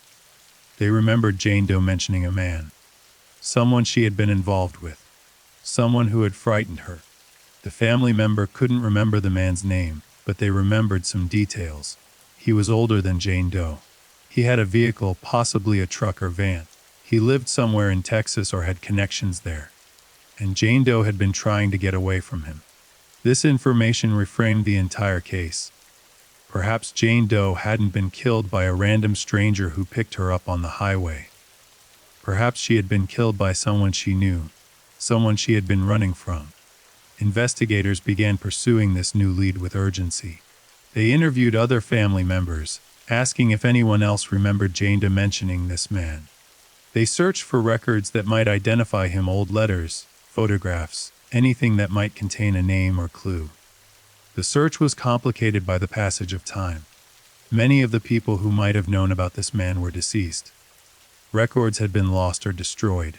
Memories were unreliable, but investigators persisted. They knew that if they could identify this man, they might finally solve not just the mystery of Jane Doe's identity, but the mystery of who killed her. And so the investigation entered a new phase. The identification of Jane Doe, which had seemed like the culmination of decades of work, was now just the beginning of a new chapter in the search for justice. The case that had captivated a community for more than 40 years was not over. In many ways, it was just beginning, because now they knew who she was, and knowing who she was might finally lead them to who killed her. The revelation that Walker County Jane Doe might have known her killer changed everything. What had been investigated as a random act of violence, a hitchhiker falling victim to a predatory stranger, now appeared to be something more personal, more deliberate. Investigators scrambled to follow up on this new information. They interviewed the family member who had come forward multiple times, trying to extract every possible detail from memories that were more than 4 decades old. The family member, now middle-aged, struggled to recall specifics. The memories were fragmentary, like pieces of a dream that dissolves upon waking. They remembered Jane Doe being scared. They remembered her mentioning a man's name, though they couldn't quite grasp it. It started with a D, or maybe a T, or perhaps they were misremembering entirely. They remembered Jane Doe saying she needed to leave, that she couldn't stay where she was, that someone was making her uncomfortable. But the details were hazy. Had she been living with this man, working for him, simply dating him? The family member didn't know. Investigators asked about the time frame. When had these conversations happened? How long before Jane Doe disappeared? The family member thought it was sometime in the summer or early fall of 1980, just a few months before she ended up in Huntsville. But they couldn't be certain. Time had a way of compressing and distorting over the years. Events that had seemed clear at the time now blurred together into vague impressions. Still, it was something. It was more than investigators had before. They began working with the family to reconstruct Jane Doe's movements in the months before her death. Where had she been living? Who had she been associating with? What had her life looked like in those final months? The picture that emerged was one of instability and vulnerability. According to family members, Jane Doe had left home as a teenager and had been moving from place to place, staying with friends, taking temporary jobs, trying to establish some kind of independence. She had worked as a waitress at various diners and restaurants. She had stayed in cheap motels and boarding houses. She had relied on the kindness of strangers and the generosity of acquaintances who took her in for a few nights before she moved on. It was a precarious existence, one that left her exposed to danger in ways that someone with a stable home and support system would never be. Several family members mentioned that Jane Doe had talked about going to Houston. She had heard there were jobs there, opportunities for people willing to work hard. She had dreams of saving money, getting her own apartment, maybe going back to school. She had been hopeful about the future, even as she struggled in the present. But somewhere along the way, she had encountered someone who derailed those plans. Someone who saw her not as a person with dreams and potential, but as a target, as prey. Investigators began searching for records that might help them identify the man Jane Doe had mentioned. They looked for employment records from the restaurants where she had worked. They searched for rental records from the places where she had stayed. They examined old newspaper archives, looking for any mention of her name or photograph. The search was hampered by the fact that many records from the late 1970s and early 1980s had been lost or destroyed. Small businesses often didn't keep detailed employee records. Boarding houses operated on a cash basis and didn't document who was staying there. And Jane Doe herself had likely used different names at different times, making it difficult to track her movements. but investigators found a few leads. They identified several restaurants and diners where Jane Doe had worked in the months before her death. They contacted the owners, asking if they had any records from that time period. Most of the businesses no longer existed. The buildings had been torn down or repurposed. The owners had retired or passed away. The records, if they had ever existed, were long gone. But one former restaurant owner, a woman named Betty, remembered Jane Doe, not by name but by description. "We had a girl working for us in the summer of 1980, Betty told investigators. She was young, maybe 17 or 18, with reddish-brown hair. Real quiet, kept to herself mostly. She was a good worker, showed up on time, did her job, but you could tell something was weighing on her." Betty's restaurant had been located in a small town in Arkansas, about 200 miles from Huntsville. If this was indeed Jane Doe, it meant she had been in Arkansas before making her way to Texas. Investigators asked Betty if she remembered anything else about the girl. Did she mention where she was from? Or did anyone visit her at work? Betty thought for a moment. "There was a man," she said slowly. "I only saw him once, but I remember because it seemed odd. He came in one evening, sat at the counter and just watched her. Didn't order much, just coffee. But he watched her the whole time she was working." "Did you talk to him?" Investigators asked. "I asked if he needed anything else, try to be friendly. He said he was waiting for someone. I assumed he meant the girl, so I didn't think much of it at the time. But looking back, the way he stared at her was unsettling. Like he was studying her, you know." "Can you describe him?" Betty closed her eyes, trying to summon the memory. "White male, maybe in his 30s or 40s. Average height. Rather think he wore work clothes, like he might be a mechanic or factory worker. Drove an older truck, dark blue or black. I remember seeing it parked outside." Investigators pressed for more details, but Betty couldn't provide them. It had been over 40 years. The memory was already fading even as she spoke about it. Still, it was significant. It suggested that Jane Doe had indeed been followed, that someone had been tracking her movements, waiting for an opportunity. "The girl left suddenly," she said. "She worked a shift one day, seemed normal, and then the next day she just didn't show up. I tried calling the number she'd given me, but it was disconnected. I figured she'd moved on like a lot of the young people who came through here. But I always wondered what happened to her." Now she knew.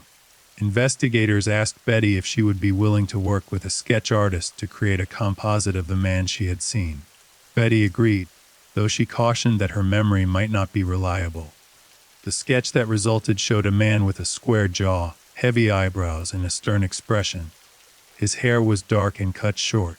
He looked like he could be anyone, a face that would blend into a crowd, unremarkable and easily forgotten. The sketch was circulated among law enforcement agencies in Texas and Arkansas.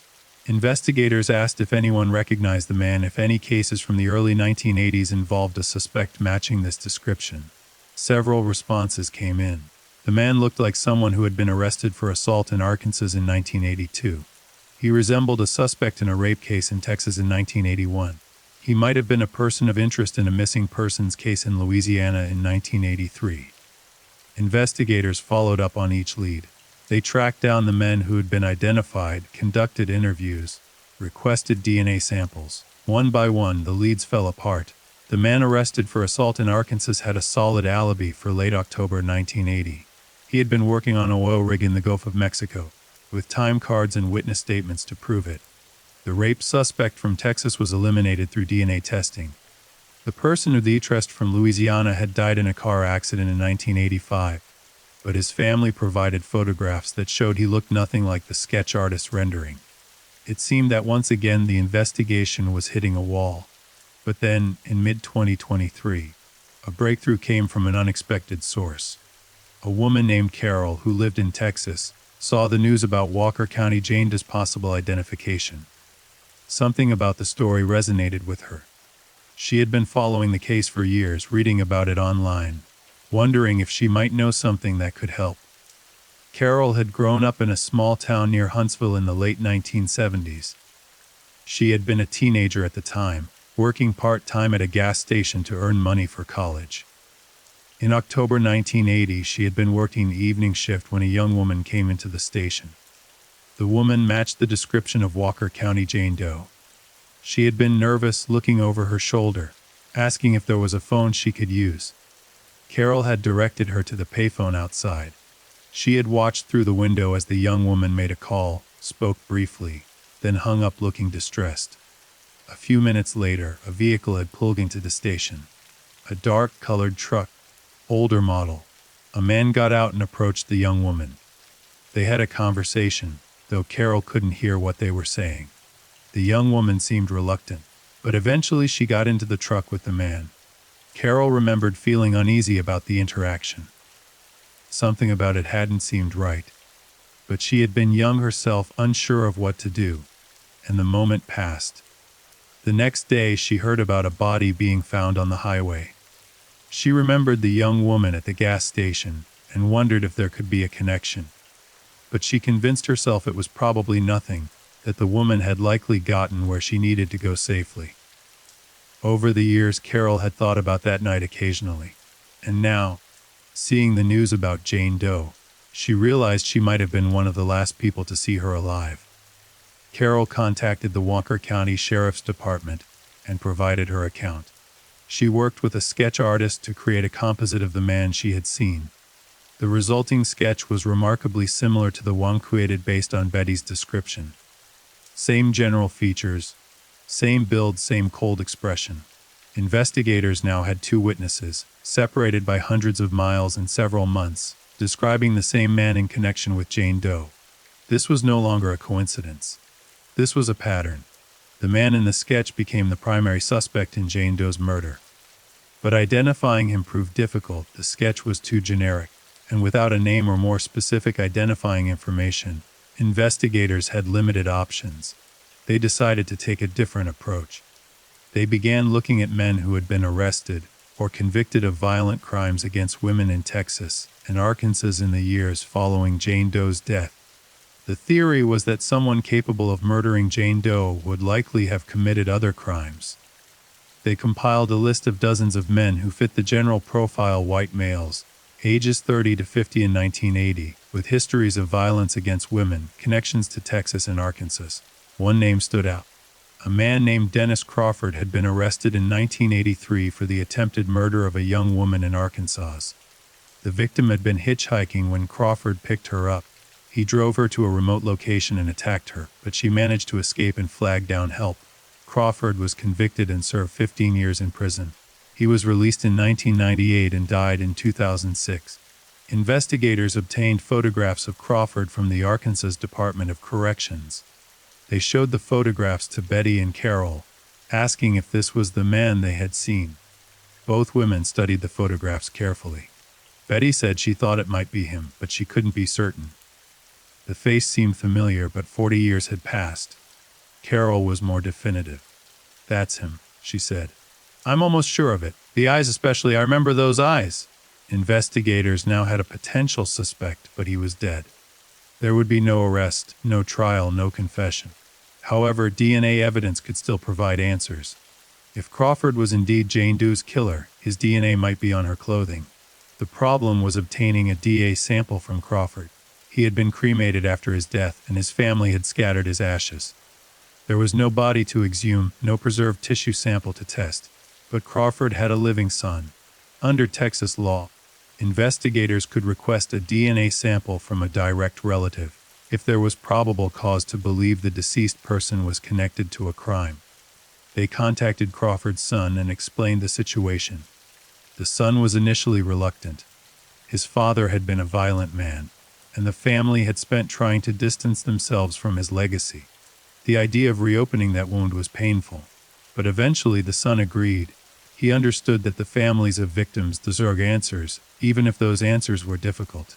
He provided a DNA sample, which was sent to the lab for comparison with the partial DNA profile that had been extracted from Jane Doe's clothing. The testing process took several months. The DNA in the comparison required multiple rounds of analysis. In early 2024, the results came back. The partial DNA profile from Jane Doe's clothing was consistent with being from a close male relative of Crawford's son. Given that Crawford was the son's father, this meant the DNA likely belonged to Dennis Crawford. It wasn't a perfect match. The DNA was too degraded for absolute certainty. But the probability was high enough that investigators felt confident in their conclusion. Dennis Crawford had likely killed Walker County Jane Doe. The pieces of the puzzle finally fit together. Crawford had encountered Jane Doe in Arkansas in the summer of 1980, possibly at Betty's restaurant. He had become fixated on her, following her, tracking her movements.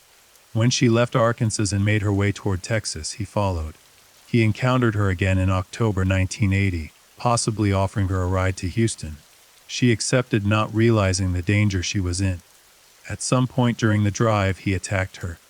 He beat her and strangled her, then dumped her body on the side of Interstate 45 near Huntsville. He had gotten away with it for the rest of his life. He had committed other crimes, served time for one of them, but never faced justice for killing Jane Doe.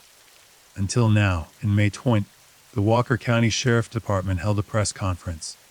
They announced that they had identified Walker County Jane Doe, and that they believed they had identified her killer. They revealed her name to the public for the first time in over 43 years. Her name was not just a case file number. She was not just Walker County Jane Doe. She was a real person with a real identity, a person with it mattered, who deserved to be remembered. The sheriff spoke about the long investigation, the dedication of countless investigators over the decades, the advances in forensic science that had made the identification possible. He thanked the community for never forgetting her, for keeping her story alive, for demanding justice. He also spoke about Dennis Crawford, the man they believed had killed her. Crawford was beyond the reach of earthly justice, but his name would be forever associated with this crime. He would be remembered not as a man who got away with murder, but as a killer who was finally identified and exposed. The announcement was covered by news outlets across the country. People who had followed the case for years felt a mixture of emotions. Relief that she had finally been identified. Sadness that she had died so young and so violently. Anger that her killer had lived free for so many years. But there was also hope. Hope that other cold cases could be solved. Hope that other unidentified victims could get their names back. Hope that justice, however delayed, was possible. Jane Doe's family released a statement thanking investigators and the community for never giving up. They asked for privacy as they processed the news and grieved for the young woman they had lost so many years ago. They also expressed a desire to bring her remains home, to bury her with family, to finally give her a proper funeral with people who knew her name and remembered her life. The Walker County community supported this request. In June 2024, Jane Doe's remains were exhumed from the cemetery where she had been buried in 1981. A small service was held, attended by community members who had cared for her grave over the years. Her remains were then transported to her home state, where her family held a private funeral. She was buried in a family cemetery, her headstone now bearing her real name, her dates of birth and death, and a simple inscription chosen by her family. Gone too soon, but never forgotten. The grave that had been marked Walker County Jane Doe for 43 years was not left empty. The community of Huntsville decided to place a memorial marker there, honoring not just the woman who had been buried there, but all unidentified victims, all the Jane and John Does who die without their names.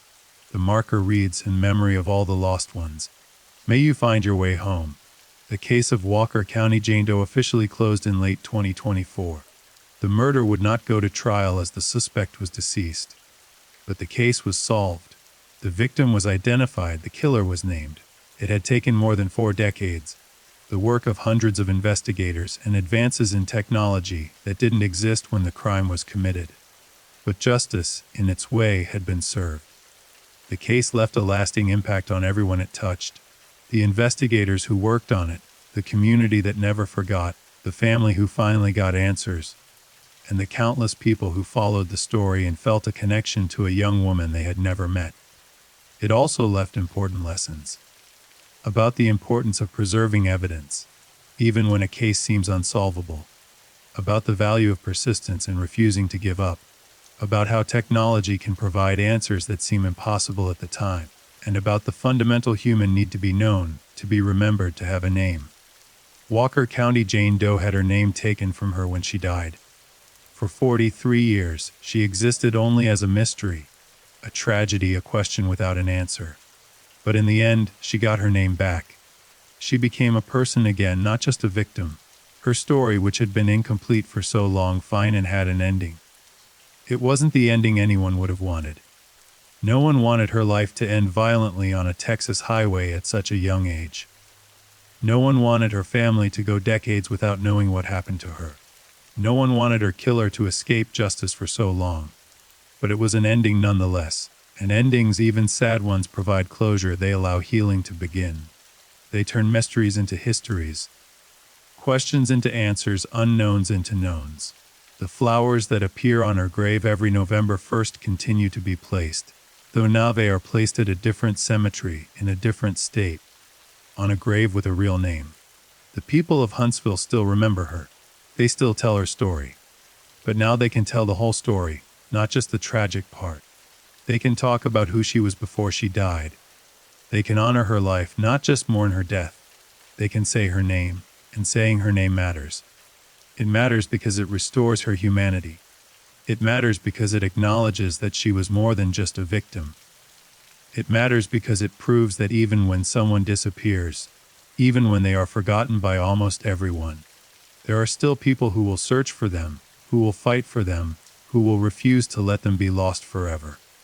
Walker County Jane Doe is no longer lost. She has been found. She has been named. She has been brought home.